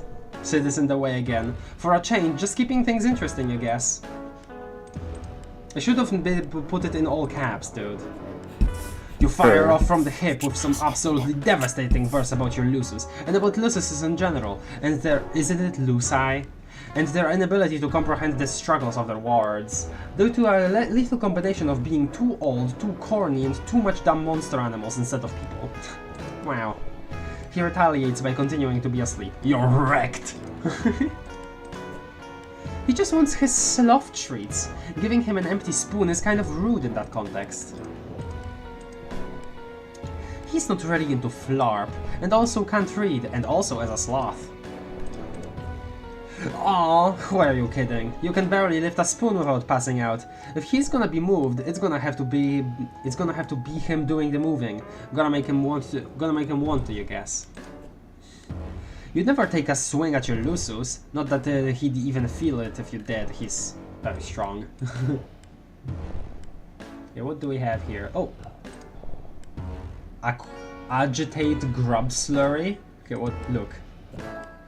Your grub slurry agitator is nice for when you just want to throw some unagitated grub slurry into the agitating receptacle and enjoy some grub slurry that's been thoroughly agitated.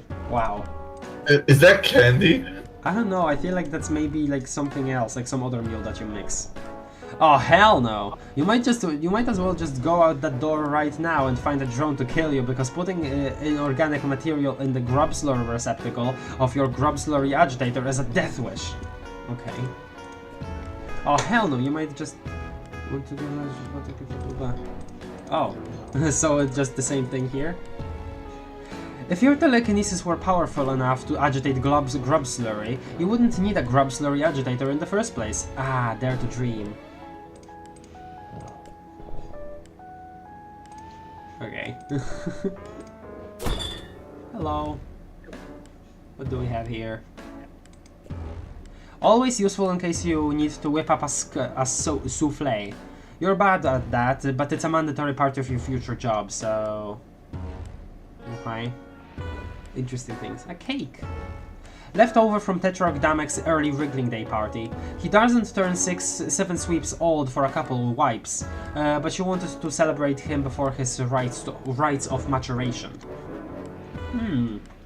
Okay, so 7 sweeps. So that would be...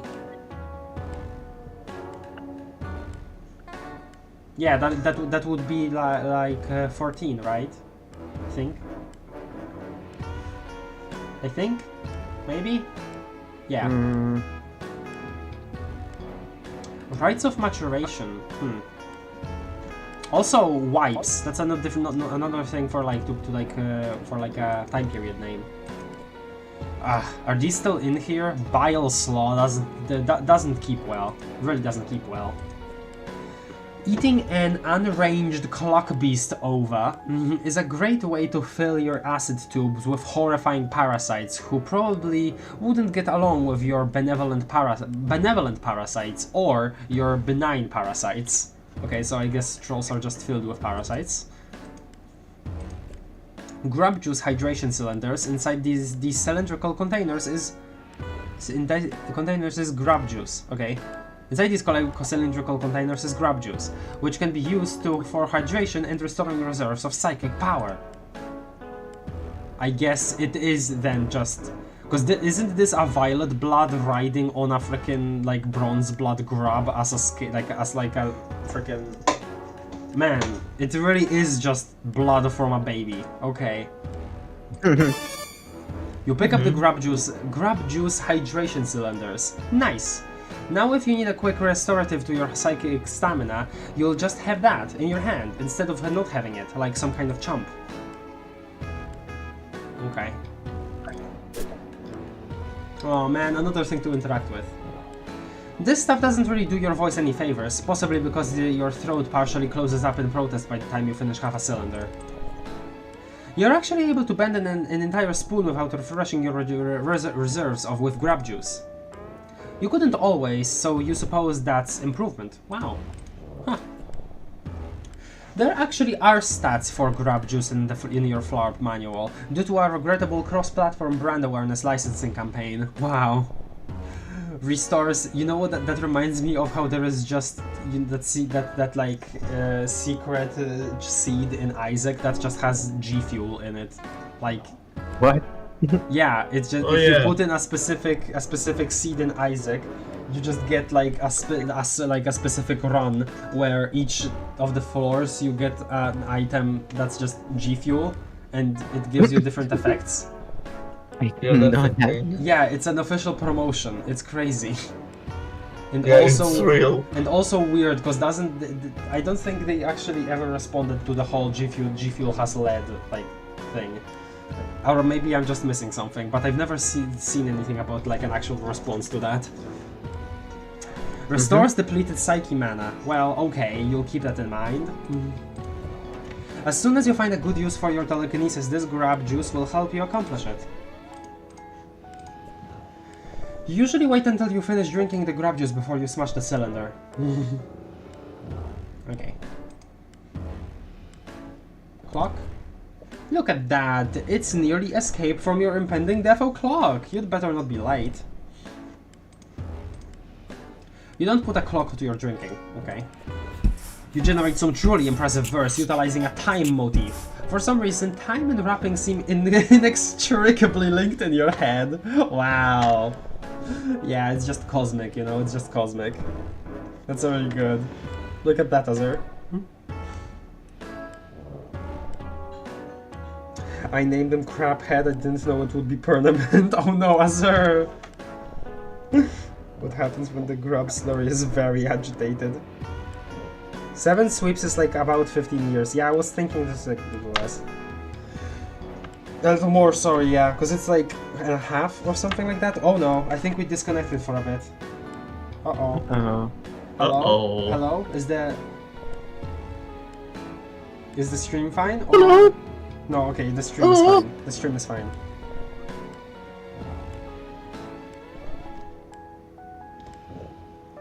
Never mind. That was just me being weird. You weird? Yes. Since when? Yes. Ever. Oh, okay. Throwback to Karakat saying please be grub sauce, literally saying please be baby blood, yeah.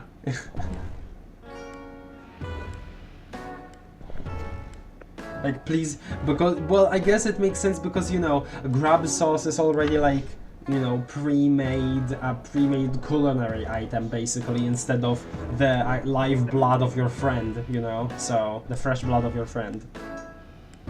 But still. Yeah, oh yeah, the freaking flavor that they came up with for G Fuel was like with the Isaac collaboration was like tear flavor. I forgot about that. So wouldn't it be like salty?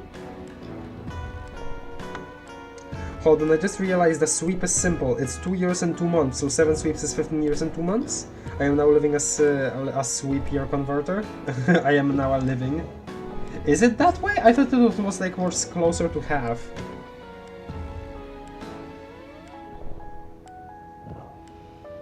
Who's to say that grab couldn't have been your friend? No, I mean, yeah, sure.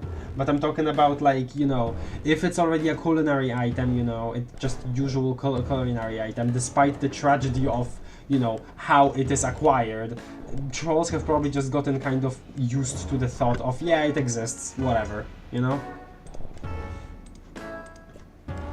Trying to hold the minute hand in place actually sounds like a pretty good TK experience, telekinesis, once you get tired of ruining your silverware. Okay. There is a whole section about using the time of day to encrypt messages. Damek is always trying to teach you this stuff, but it's so hard to keep track of and also to care about. You turn the minute hand back slightly. Oh, if only it was that easy. Turn back time to undo the mistakes of... Oh, actually, well, that minute hand thing kind of wore you out a bit. Retconning. Sounds like a great way to just completely destroy an unsuspecting clock for no reason. Oh, book. A playbook for the Burgundy Blood pusher position in Arena Stickball. You still have dreams of being a star pusher, and studying these killer plays was going to help take you to the top. But your play on the field never quite lived up to the athletic promise of your fantasies. Also, the closer your rites of maturation get, the more the sobering reality sinks in that you'll never get to play professionally. Life of Battling, here you come, I guess. Aww. Yeah, just grab the playbook and you'll be more than ready to handle any Arena Stickball adjacent challenges that come your way. You can't even do anything here. Sure. New item. You pick up the pusher playbook. Now, if a situation arises where you need to remember a particular play, you'll be well equipped to do so. You resolve to keep an eye out for just such a contrivance. Wow. With both of these things in hand, you've got everything you need to perform a respectably complex and lengthy psychic arena stickball maneuver. There aren't any pusher plays that incorporate rapping, but there aren't any that particularly prohibit rapping either. You're not allowed to bring up improvised weapons on Velvet. There are plenty of regular weapons there already, so it would be kind of redundant. You compare the rules of playing Flarp to the playbook for ruling. You mean for playing Arena Stickball, you mean, and you reference both, and I'm determined that you have a headache. Your pusher playbook advises that you rely heavily on your telekinesis, something you're not all that comfortable doing as your telekinesis is not all that reliable. You tend to lead with your Q-bat. Okay. There is a lot in here about the modern consensus on how you should hold your Q-bat. The right grip, level stance, keep your head down, swing your hips, eyes on the ball, good hustle, ice your knee, etc. You've never really paid that any mind. The first time you saw a poster of Zoltan Matzos holding his Q-bat, you knew how you were going to hold it for the rest of your life. Playing with power, refresh your memory, got an achievement. Okay. Oh yeah, this. You don't currently have any unagitated grub slurry that needs agitating in your grub slurry agitator. Whenever you do, though, you always know the right where to go. This, maybe? That is grub juice, not grub slurry. It has no business being anywhere near the grub slurry receptacle. Okay.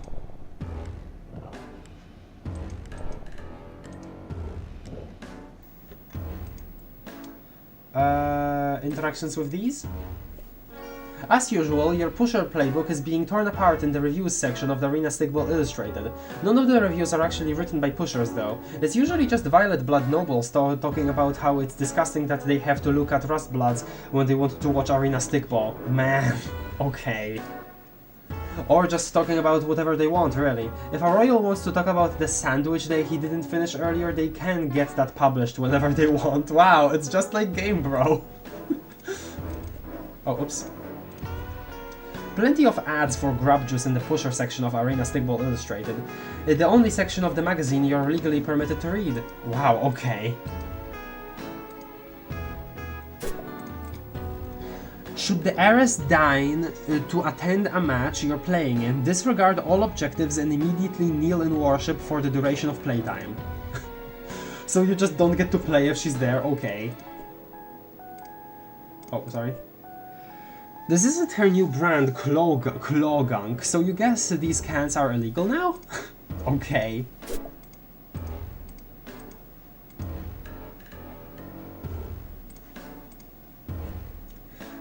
The lead on this show plays by his own rules. It's cool. On the Velvet, though, that'd get you cold. Yeah. I assume so. You should really get some coasters. Wow. Instead of the discs. Slamming yourself against the lounge plank is a great low-cost way to condition yourself for the physical toll of Arena Stickball. It's also a great way to wear out your already crummy furniture. Oh, that would just take forever to get out of the fabric. Okay. Oh yeah, the tree. No trees on the Velvet. That'd be a pretty absurd obstacle to navigate. The tree is sustained by water, not whatever this is. It's interesting that they keep calling like the actual arena the Velvet. Oh, look, ascend! Look. You consider using the zigzag incline to move to a different area of your hive. Zigzag incline, okay. Because like, you know, they just call the table itself in table stickball just the felt, you know, like the gang, which maybe would have been more of a dead giveaway. Oh yeah, I forgot about this. Let's put these to use also. You don't really build up any muscle that'd be useful in Arena Stickball by pushing the old smear spinner around. It's just too easy. What with the smearing and the spinning, it practically pulls you along behind it. That was some pretty hollow false enthusiasm if you are being real with yourself. You use a special smear gang for the smear spinner. You don't just shoot any old gunk in there.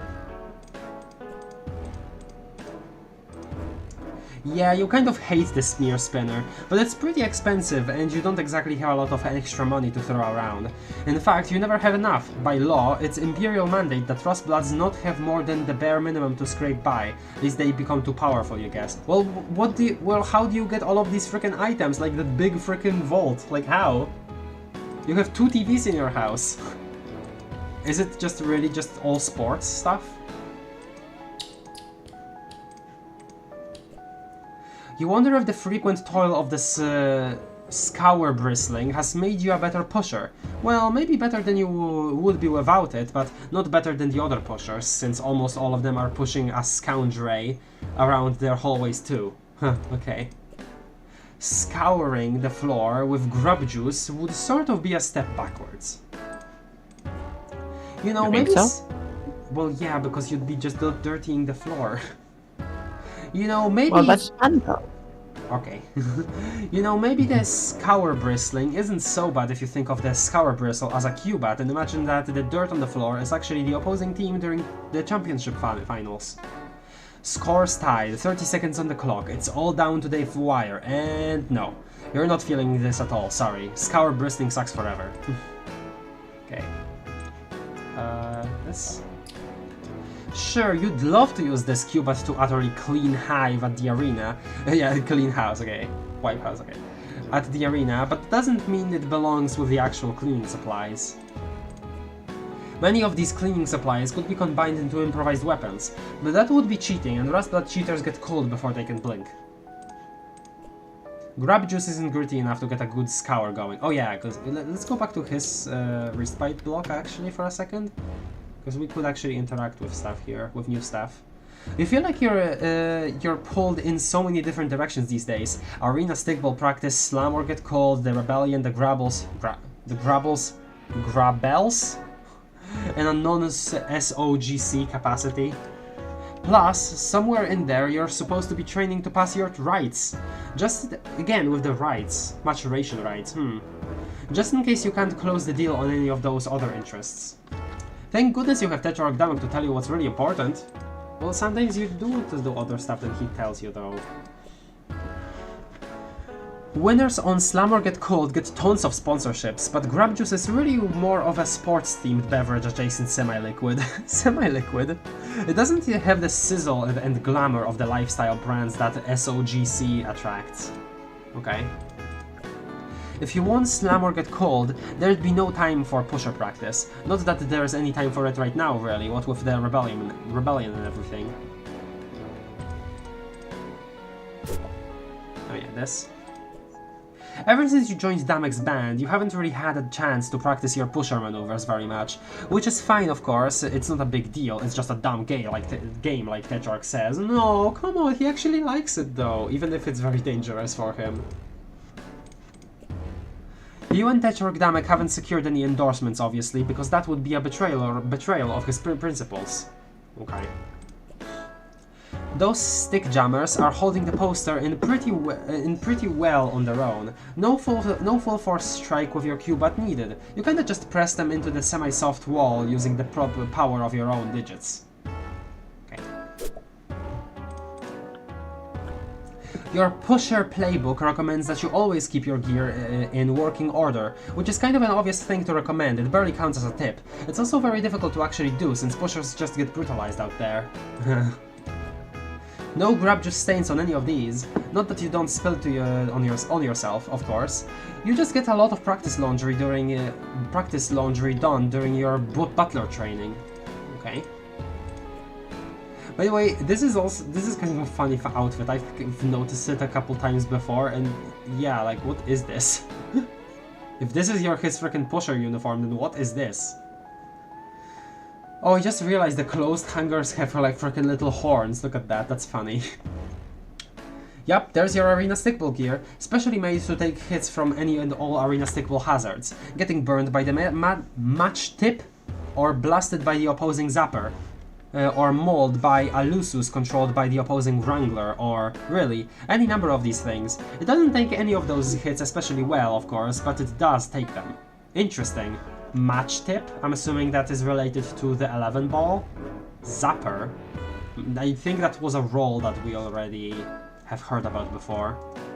And then freaking a Lusus and a Wrangler on the field, that's really interesting.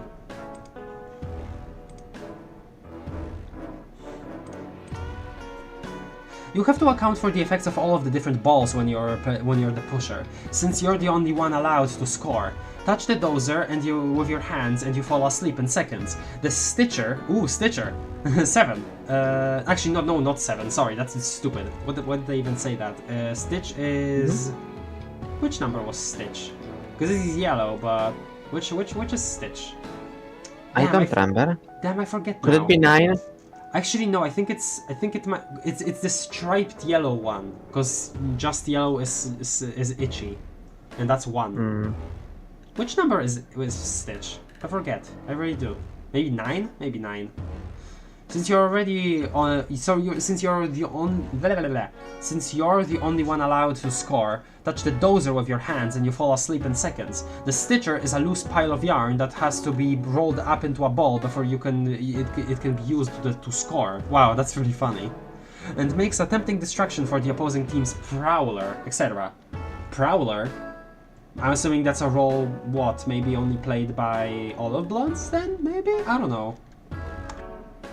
The Tracer, that's Trace, that's 3. That's the 3 ball. Will try to follow the path it was taken on the match before, and the Finisher will only move on a predetermined path to the goal, hopefully your opponent's. There are lots more. It's a lot to keep track of, frankly. The Finisher is probably what they otherwise call the snowball or the snow globe. Yeah, probably. It's cool. I like that we got a Blow. description of all of that. You could shake it up and spray the chunky beverage all over your nice lighting fixture, but why? Why would you? You'll love it. It reminds you of all of the of your favorite thing, arena stickball. Each of the different balls has their own unique effect, although since that's actually a lighting fixture, not a real set of balls, if you were to strike it with your cue, but like you just considered doing the only effect you'd... Oh, you just considered doing, the only effect you'd produce would be broken glass and probable electrocution. Okay. Let me look at the chat. They call it velvet because in baseball they call it the green. That's funny. And the grass is purple. Oh! Yeah, okay. So velvet as in not like the feel of it, but the color. Okay, I see. Actually, no. The grass may be purple, but I'm pretty sure in a picture we saw the actual like playing field be green also.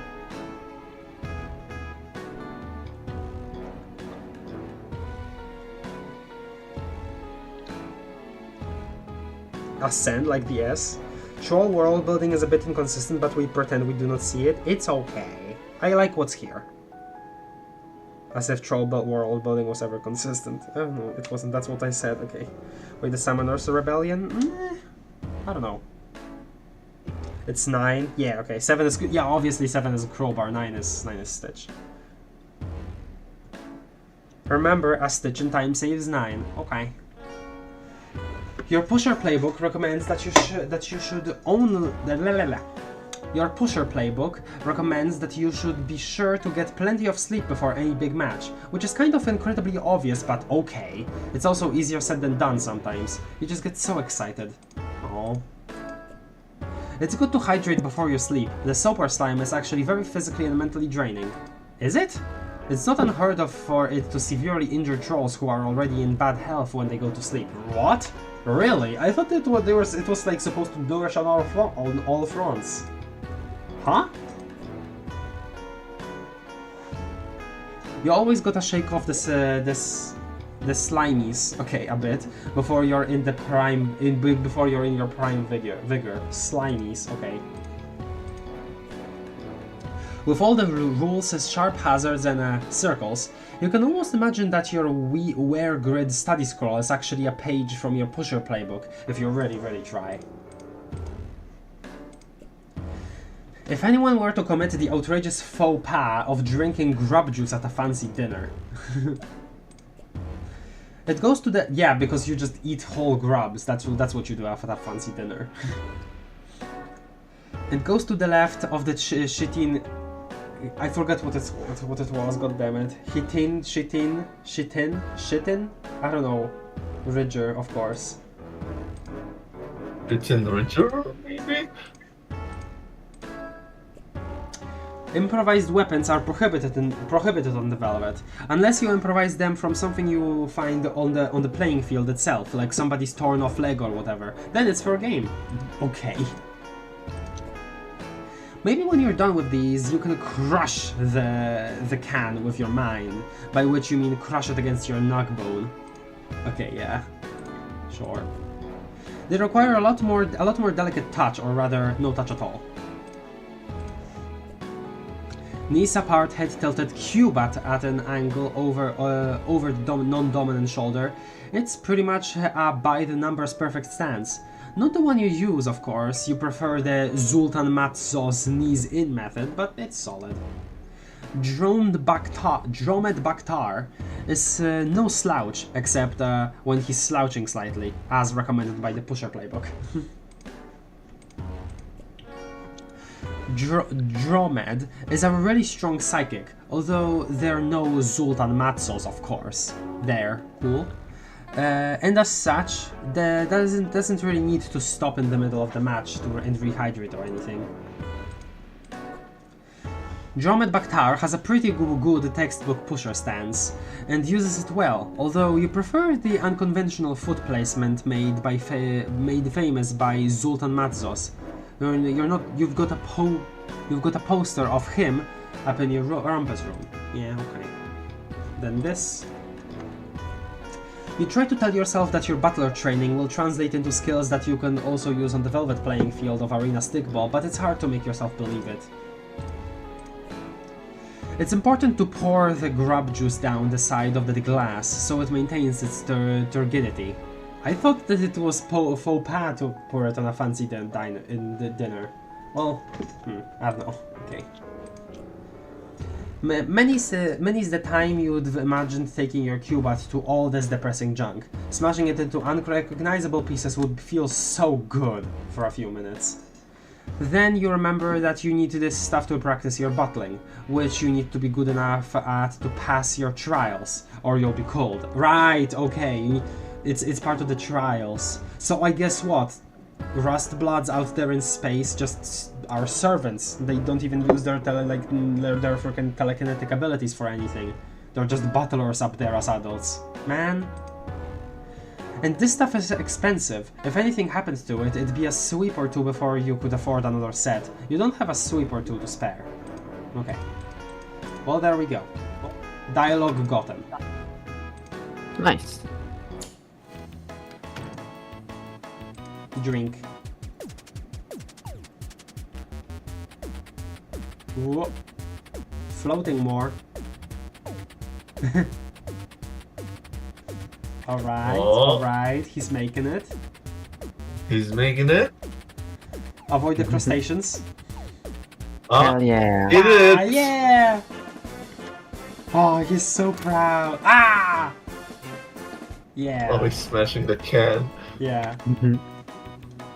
Now you can get the sloth treats. Okay, What a trial that was. Lucky he has such a slow metabolism. There are dozens of maneuvers for interacting with friendly, neutral, and opposing Luciuses on the Velvet. You're just straight up not allowed to feed them though. He doesn't really like grab juice, and you really don't like sloth treats, so this really wouldn't appeal to anyone. You think you'd call this hypothetical recipe the perfect compromise. Something that doesn't appeal to anyone, yeah. This bad boy is not powered by sloth treats, unlike the bad boy who is your sloth dad. Is this protest art? You make a mental note to tell the Tetrarch later. Maybe he'll be impressed. Okay. Oh, a bent spoon in like pet treats, I guess, in Lucius treats. The Flarp manual states that consuming pet food to regain a minuscule amount of HP is a totally valid move, but nobody ever actually does that. Come on. Okay. It's a shame your telekinetic endurance isn't potent enough to allow you to lug these sloth treats around without actually touching them.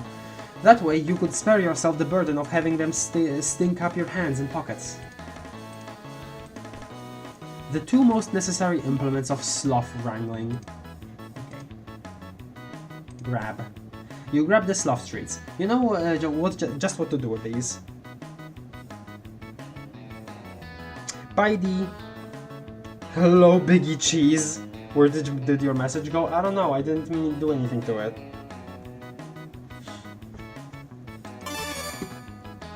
Treat time. Got those treats. Oh boy, more interactions. There are dozens of maneuvers for interacting with friendly, neutral, and opposing Luciuses on the Velvet. We're just straight up not allowed to feed them though. Doesn't really like grab juice. Okay, so it's the same thing. Oh, wait, no, damn it. There are interactions to be had with the sloth treats with everything in here. After all the work you did to get these out, you're gonna hold on to them for a little while at least. Anywhere you leave these, he's bound to find them, so you'd rather not leave them inside of things you don't want slowly torn in half. Sloths aren't really that common among the Luciuses featured in Arena Stickball. They don't really make for a very exciting blood sport, as they are sort of way the heck too slow.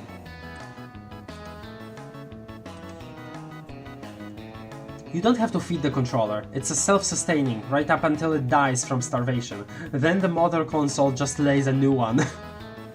Right, they are alive, I forgot about that. Oh, that's all he needs, because he's obviously having so much trouble finding a comfortable place to relax. Yeah, okay. Oh, I didn't interact with this poster, I think, before. You've wondered what kind of losses your hero Zoltan Matzos had. You kind of hope that he had a glacial tree trudger like you. Glacial tree trudger. Okay.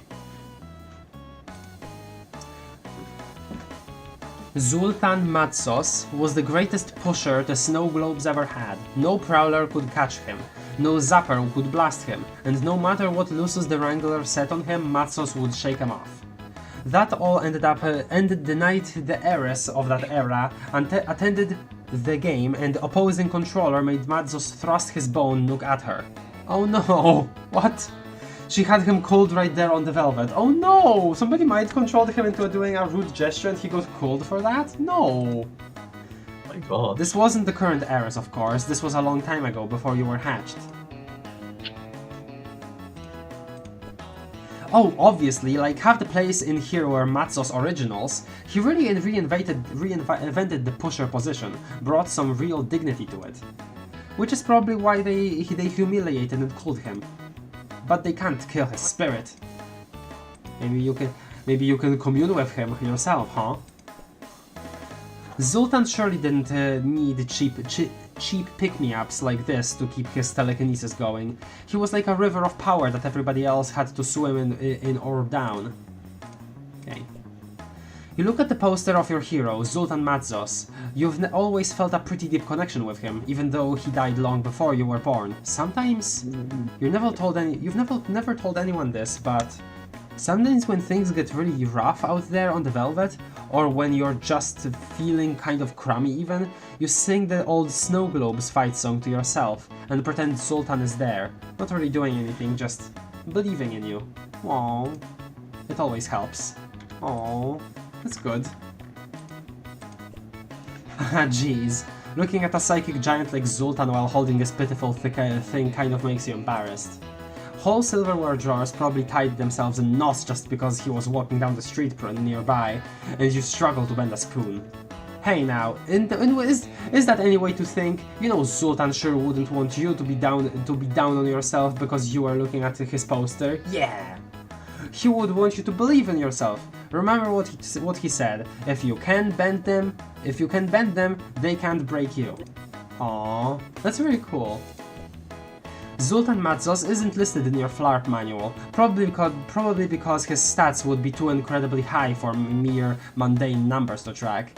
They'd have to create a whole module just about him, where he fights against versions of himself from other timelines.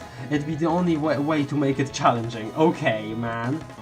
Wow, that sounds awesome. If you make it through this present craziness, you're definitely going to maybe think about possibly writing that down somewhere or something. Alright.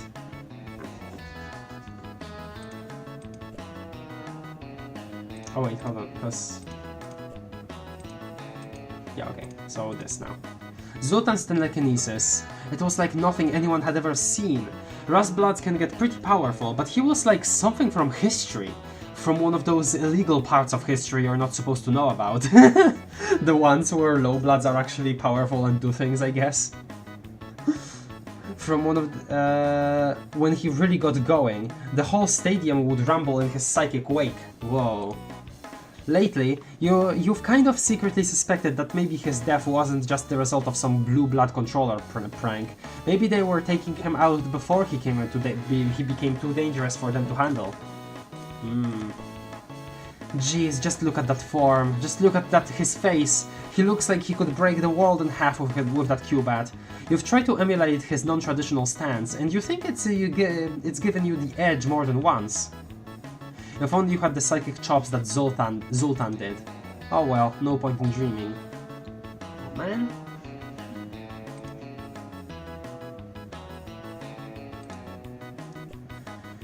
There are no tiny Luciuses on the field of tabletop arena stickball, which means the tiny Wranglers really don't have much to do. They just spin helplessly along with their teammates. He'd tear right through this thing, even if he ever felt like it. He's really strong. You don't want him accidentally eating one of your bubble nogs. Not that he'd choke or anything. You just like these. Okay. He's not a really huge fan. You mean, he backs the snow globes, obviously, and he's huge, of course, but he's pretty relaxed about his support. Okay. Exit. I guess we're doing this again with the snacks. You'd rather not poison your pet dad, thanks. Yeah. He wouldn't eat these if they got anywhere near the scoundrel resi fluid. He's kind of a snob sometimes. Okay. Your Lusus might be willing to help you keep your hive clean, but it's important that you get all of the practice you can before your rites of maturation. Besides, he'd take forever. Let me look at the chat.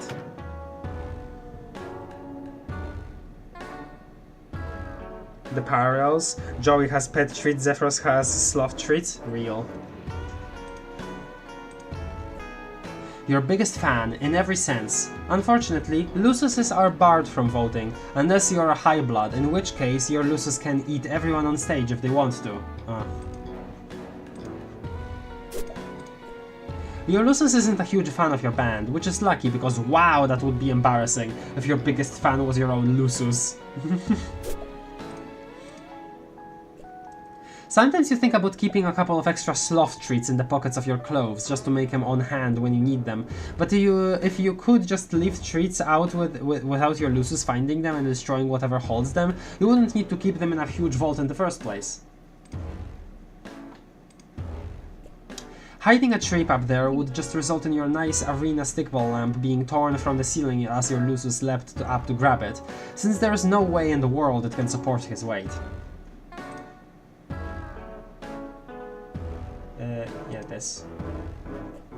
There's no point in putting the sloth treats in a special dish or anything. He just eats them all, immediately, without even opening his eyes all the way.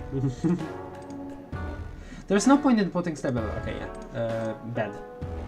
Lususes don't need to sleep in raccoons because they are not afflicted with the violent and troubling impulses that your own species is. Or at least your Lusus isn't. There are some pretty nasty ones out there.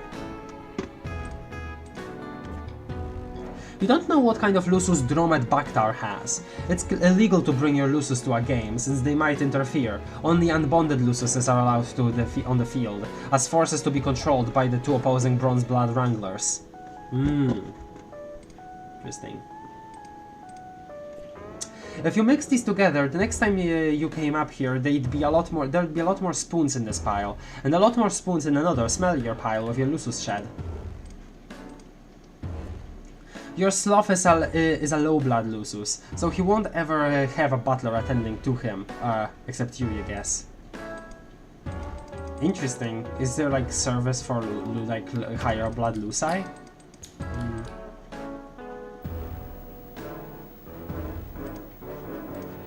Yeah, let's see here. His favorite treat and his favorite seat. The tree. Cool. Oh yeah. Just more closer. Your Lusus doesn't care about the heiress. You wish you had that luxury, or any luxury really. It'd be nice to feel fancy now and then. There's no ads for sloth treats in these. It's a pretty uncommon Lusus, so they tend to focus on direct marketing. Okay. You could fit a treat right through the middle if you were so inclined, but you are so not. You like it when he sleeps on the lounge plank, because you can just kinda chill next to him. And it's sorta like when you were a little wriggler. Oh, it's very cute. I like that he has a positive outlook on his Lusus. Last time you tried hiding these in there, he just tore the door right off. Oh, there is dialogue with the fridge. That's begun. Oh, sorry, the freaking what's it called? What's a fridge called in Troll? I forgot. It was like, yeah, it was something. It was something, probably, but I don't remember what.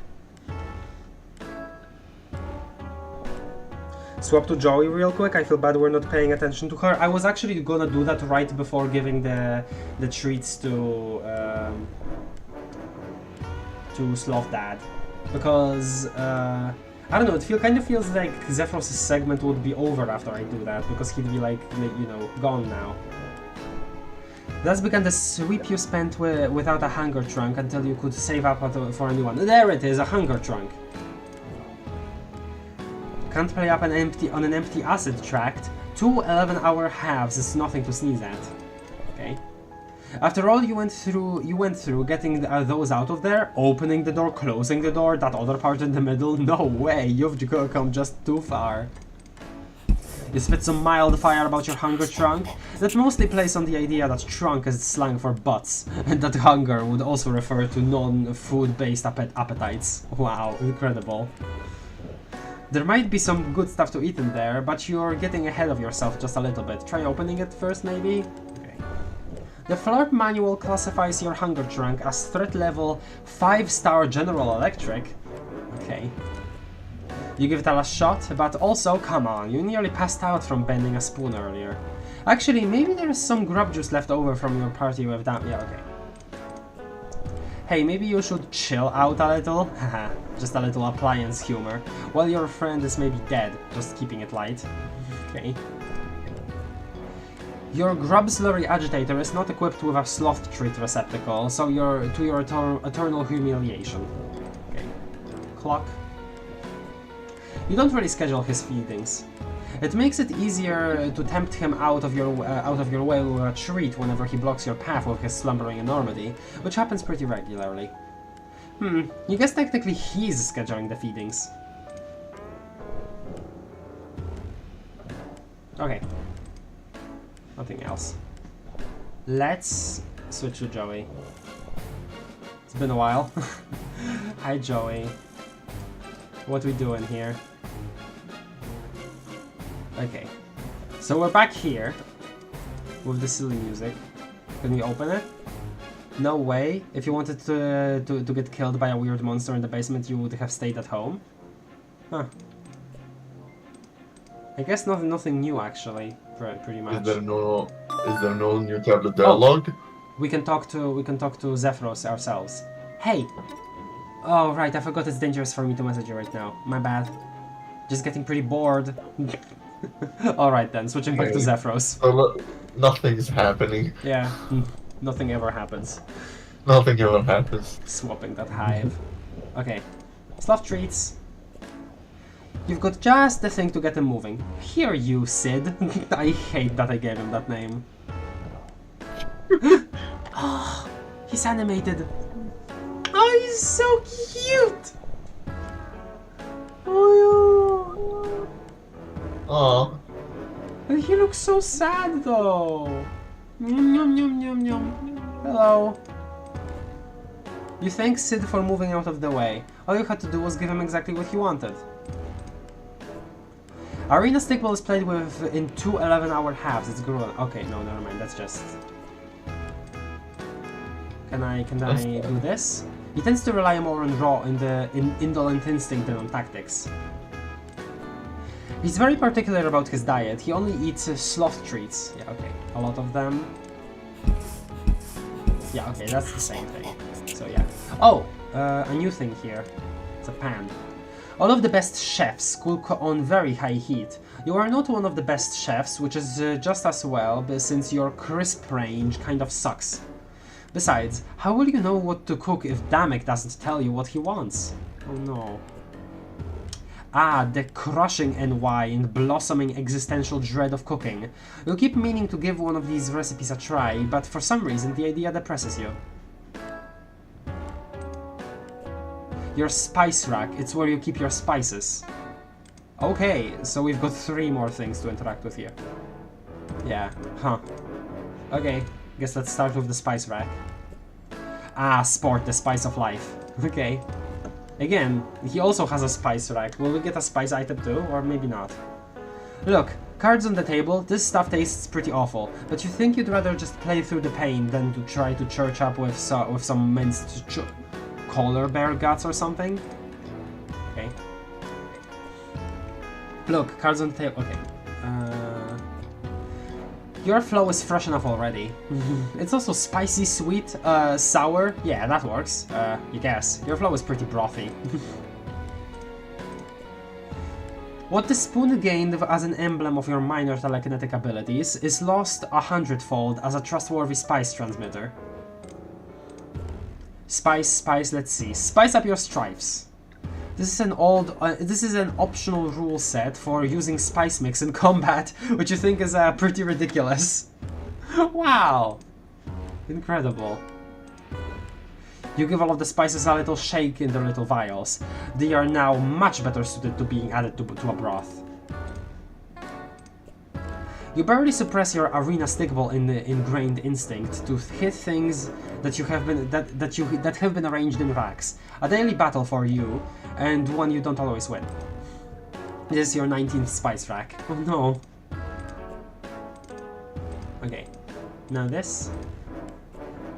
The match tip, the number 11 ball, is actually on fire. It's a cinch to deal with, and if you are gifted telekinetic. But luckily for you, you can also just smack it away with your Q-bat. You could never ever drink hot grub juice. It's not a memory you want to revisit. Okay. Sounds like a good way to start some sick fires. You're pretty pleased with that one. You should tell Tetrarch Dam. Alright.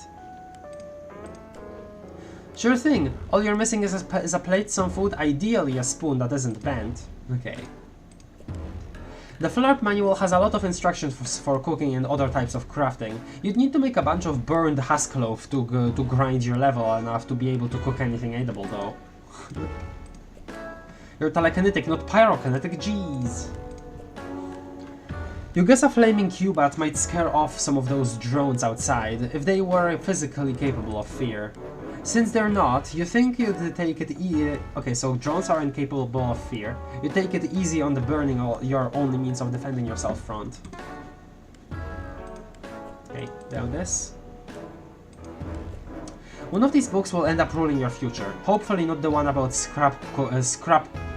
spatchcocking thumb gizzards. Okay. Messing with these might lessen their psychic restorative qualities. There are lots of little songs you can sing to yourself in the kitchen to help you remember things. For instance, the proper method for preparing fricassed throttle moth reticulum. Don't breathe in, or don't breathe in, lest your head begin to swim. Don't contract the throttle moth virus. Just don't breathe and you'll survive this. Okay. There are lots of little songs. Spoon. You probably accidentally made this thing spoon into some kind of high-end cooking doodad, like a carapace carapace, you know, they just have bugs, they eat bugs, it's fine. Deturgulator, or a stock sack whisk. You bet a factory out in Warm Barrow, ooh, another place name, full of low-test yellow bloods. Yellow bloods? Not gold bloods? Okay, huh. Doing nothing but bending regular spoons all day, so ceruleans can sell them for a huge profit. You turn to the telekinesis section of the cookbook. Gifted psychics can employ their skills to create culinary wonders that would be otherwise unattainable. Imagine, if you would, a grub cake whose glucose sacs were delicately massaged during braising, without the crude necessity of spiking the carapace and spoiling the aesthetic nuance of your plate. It goes on like that, but you know, kind of checked out after gifted psychics. Sometimes a carapace is way too tough and needs tenderizing. You can buy an expensive carapace tenderizer, or you can beat the bejesus out of it with your Q-bat. Since you are legally required to be poor, you may make do with the option that at least feels like arena stickball practice. Okay, I guess let's leave then. Let me save here. Things are looking pretty dicey out there, but Joey Alien needs your help. Oh! What? Huh? A purified thing? What the hell? Hmm. And there were still drones in the background there. Your neighbor's hive is pretty choice, you have to admit. You like your hive, but sometimes you wish it'd been a little older than freshly pupated when the carpenter droids demanded you design it. If you had to do it over again, you'd obviously have included more rumpus rooms. Okay. Your neighbor doesn't play arena stickball, which might be why you've never really been all that close to them. But then again, Tetrarchydamic doesn't play either, so maybe you just don't like your neighbor all that much? Your neighbor is probably plenty hydrated and also probably cowering for their life, if they know what's good for them, which you apparently don't. Your neighbor isn't a big fan of your band, possibly because they don't know you're in one. You don't really talk to them much. Tetrarchydamic doesn't like it. Okay. It's not really the best time to be borrowing a spoonful of tube flora shavings. Oh, that sounds kind of fun. Maybe after you help the alien trapped in Tetrarchydamic's control room, the two of you can play a nice game of Flarp with your neighbor. What a pleasant end that would be to your evening. You live in hope. Okay. Telekinesis? Your neighbor's hive is pretty far away. You don't really have any kind of psychic potency at this range, or at all, really. Tension's already a little high around here, what with the raid and everything. You don't want to freak your neighbor out by charging over there with your Q-butt raised. Hey, what's the deal with that box, huh? Okay, sorry. Okay, but the freaking thing. Oh man, a can of Clawgang would really hit the spot right now. You are not immune to propaganda. That spot being the dead center of your gastric evacuation gland. Wow. Your playbook encourages you to practice kneeling, just in case the heiress ever shows up to a game you're playing in. You feel kind of sick when you read that. Grub juice is a way better than that nasty Clawgang, of course.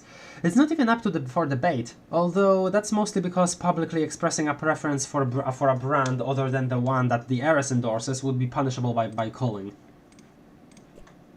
She wouldn't be a great audience, even if she were here, which you're very glad to say she isn't. Clawgang is gross, no matter how you ingest it. The heiress hasn't done any officially licensed Flarp modules, luckily. If she did, everyone would have to play them, and you know they'd just be about how great she thinks she is. Bleh. Okay, good thing she isn't a nerd. Your telekinesis is far too weak to bring down this billboard, which is just as well, since it's probably not a great idea to call attention to yourself right now. Murderous drones flying all around, remember? You seem to have escaped the notice of the drones swarming around nearby. Swinging your cube at the likeliness of the heiress would change that pretty quick. Alright. So this is the same. And this would also be the same. Because they are just the same billboard. Okay, what do we have here? Odd. You hadn't thought about it until you held the playbook, but you don't But you do get the same feeling of pernicious intent from that box that you usually do from the man on the moon.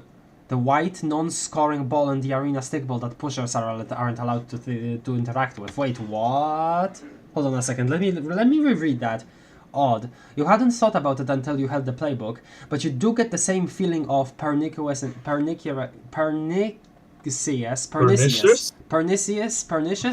I don't know what that means. Hold on a second. Let me look it up. Pernicious. Having harmful effect, especially in a gradual or subtle way. Pernicious. Pernicious. Okay. As the man on the usually from the man on the moon, the white non-scoring ball in arena stickball that pushers aren't allowed to interact with. Interesting. So so the ball is present. I wonder if he knows that Doc Scratch is like a real person, because that kind of seemed like exclusive to the player trolls that they were just kind of, able to communicate with him. So maybe it's just a name for the white ball, and people don't know that there actually is a white ball-headed man on the moon. I don't know.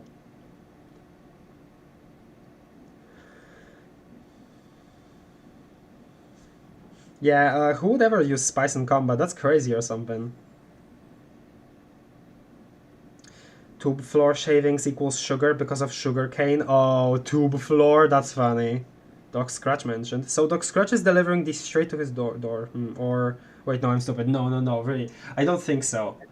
But it is something. I don't know. It might be something Scratch. I mean, it is probably something Scratch related. Now that you think about it, if you know, if we're getting the same kind, if Zephyros is getting the same kind of vibe from this, you know, like you said, it's odd. Looks like a software box. Maybe after you install it, you can smash the box against your head.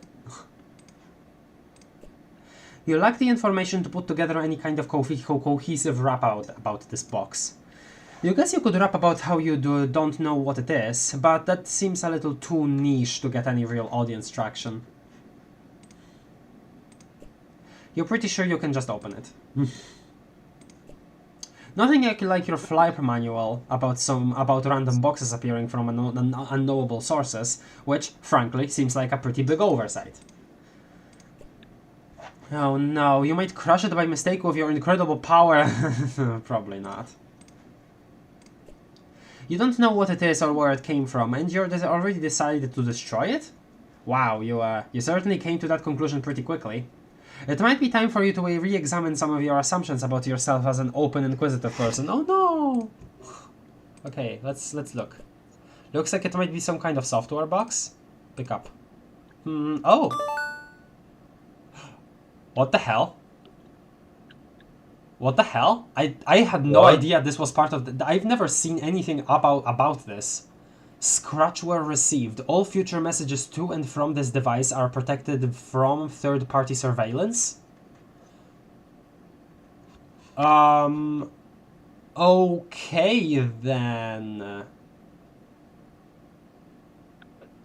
I guess Scratch gave Zephyros a little gift of an untrackable messaging device? Okay, so he is involved in this story proper.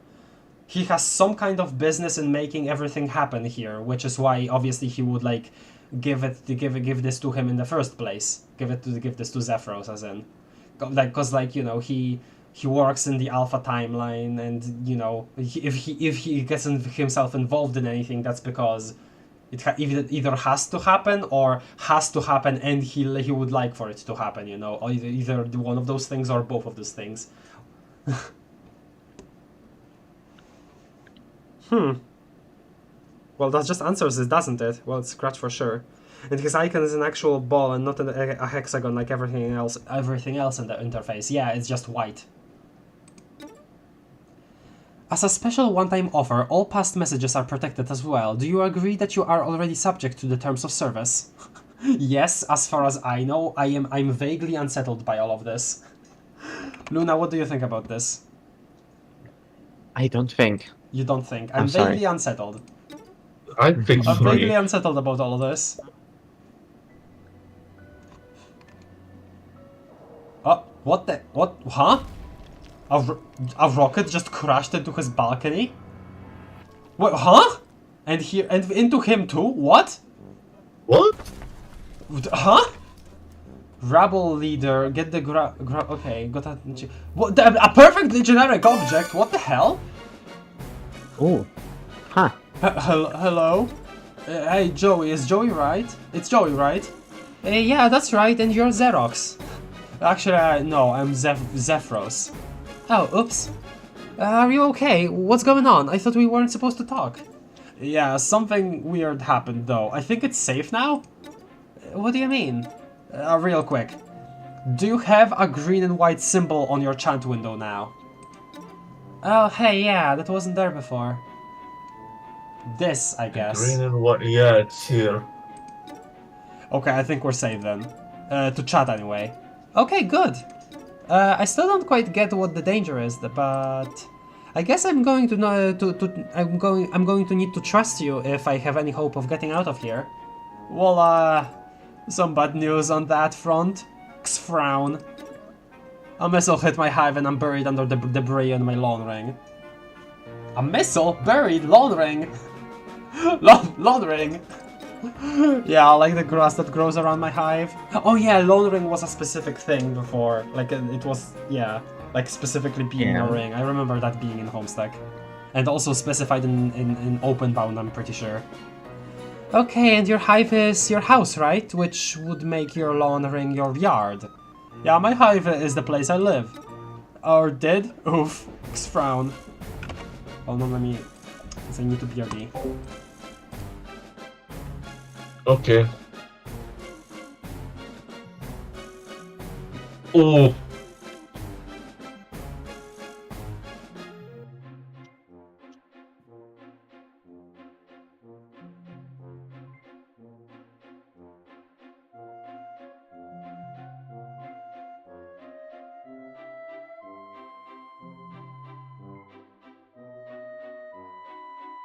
The girl is down.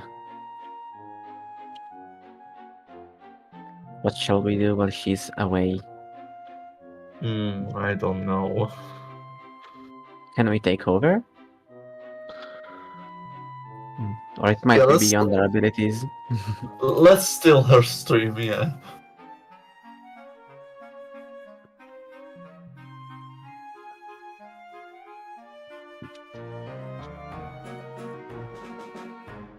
How's it going, chat? How's your days? Also, yeah, we probably are ending soon.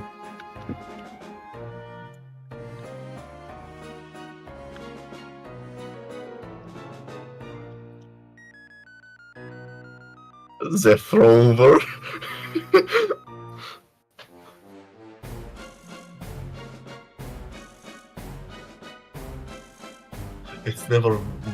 It's never been more over the froze. We've never been so back.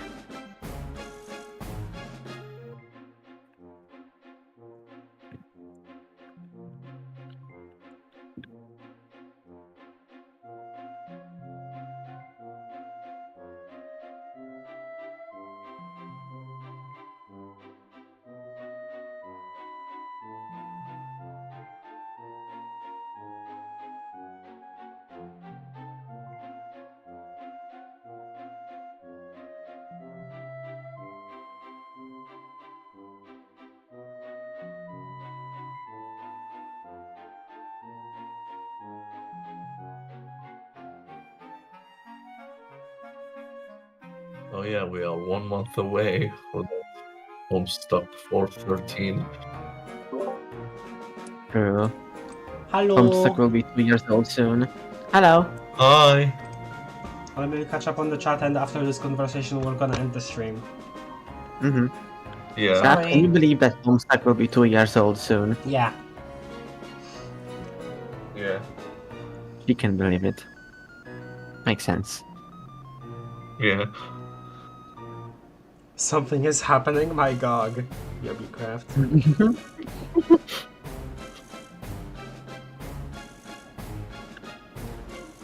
My favorite character. What material? We're so dumb, Mac. Zeph Rover and dumb Mac. Okay. Also forgot to say this last stream, but happy 17th anniversary to Problem Solve. Happy 17th! It's a really cool comic. Recently Azur read it for the first time, like, fully, because he kind of stopped keeping along with where I was in the comic when I was reading it. So he finally did it, and he thought it was Pim. So that's cool. Hey, the Problem Solve is really cool. And 1 month until 413, yeah, literally 1 month. Or dead? Oof, frown. It's right across the street from Damek's hive, which is where you are. I thought I'd be over there by now, but my limbs are too buried under rocks to move. Sorry, frown. You need help way more than I do right now. I don't want to be a bother, but I was about to say something to those effects. Or I mean, I was gonna say I'm sorry, I can't help you anymore, and we're both stuck waiting to find out if the flames or the drones will reach us first. Slash. Next to that. So, I'm gonna save you. Aren't you stuck? like at Damek's hive, and maybe I could use the word bent. So maybe you were hive bent. I'm sorry. Okay, I was, but that missile knocked some boxes over, and that I don't think I could have moved on my own. So in a weird way, it kind of helped. Boxes? Yeah, they were blocking a vent shaft. I'm gonna climb up there and see where it leads. Wow, you're kind of like a real life action hero. Wow. Oh shucks. I want to help you the way you are gonna help me. And you are putting yourself at a lot more risk than I realized. I repeat, so. I've been meaning to ask, what the heck does that mean? Oh, you can use letters and numbers to make a little face. That rogue Damek told me he likes it when I smile. Smile. We have those where I'm from, but I don't know what the X means. Oh, those are my horns. Your horns? Yeah? Like the guy on the screensaver? I think so. That's probably not me though. But those are real. Do you not have horns? I thought they were out of frame. No, I don't have horns, jeez. What a question. That's so weird. And cool. You already are an alien. I never thought I'd meet one. Well, today's your lucky day. Or I mean, it really seems not to be that, but you understand what I'm going on for here. I think so, yeah. Smile. Okay, I really like that they're getting along now proper. This is really enjoyable to read. Very, very enjoyable. I'll be there as quick as I can, so apply pressure to the wounds and try not to move too much. It's okay. The weight of the rubble crushing my body is pressing down on my wounds and preventing me from moving at all. XD. Man, Xerox, buddy, we've really got to work on the concept of what's okay. True. And real. Okay, so actually, you know what? Let's just see what the hell this is. You started calling this bizarre energy cube a power cell after deciding the word battery wasn't nearly cool enough. Oh, so it's not a perfectly generic object? What a shame. Damn. I hope I have every item I could have gotten from Zephyros's house. Or hive, sorry. Cause I kind of imagine that after this, you know, this point with Joey, we probably won't get to explore Zephyros's house again. So I really hope that they got all of the items that he had on hand. Oh! Wait, he's helping though, right? You've been pinned by the ruins of your destroyed Gander precipice. You think? You can't really see all that well at the moment. Luckily, it seems your body shielded your tablet from most of the rubble. Hooray! Ow! Ouch, ouch. Move. You try, but it's too heavy. Sid is working on it, but at the rate he's going, it might be old age that does you in. You try removing the rocks with the power of the mind, but your mind is not very powerful. Aww. Oh, this melody here in this song. Cool. Okay. Yeah. Okay, back to Joey. We'll do the interactions with this power cell later on. And yeah, Okay. that's where we're gonna end the episode.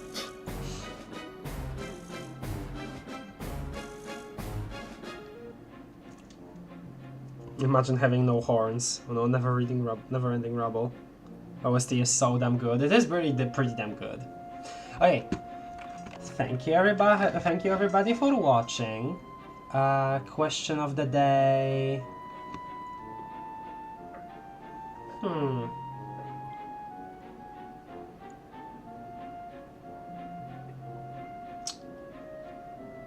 If you were in Joey's situation of like just being beamed into Alternia with no prior knowledge of it, right? For how long do you think you'd be like panicking, freaking out and stuff, and like compared to how fast she got calm and collected to help Zephyros? Because I think I would. I have a question that could be potentially a bit more fun. Okay. If you were teleported into the Homestuck, into the proper Homestuck time and Period. and planet period, yeah. Which of the 12 trolls would you contact first? Nah, that's related to Homestuck, not to Hiveswap. I don't know. Do what you Fine. want. Comment what you want. I don't think Okay. my idea is either that good anyway. Do comment like burger. Yeah, comment burger. Burger. Burger. Not you though. Burger. Burger. Burger. Comment burger. Okay.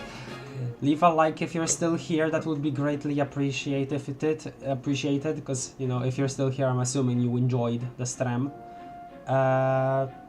Unless you were here just to hate. Yes, in which unless you were case, here just why? to hate, and Don't do in that. that case, leave a dislike. In case you're Asfi. Asfi, if you're hearing this, leave a dislike.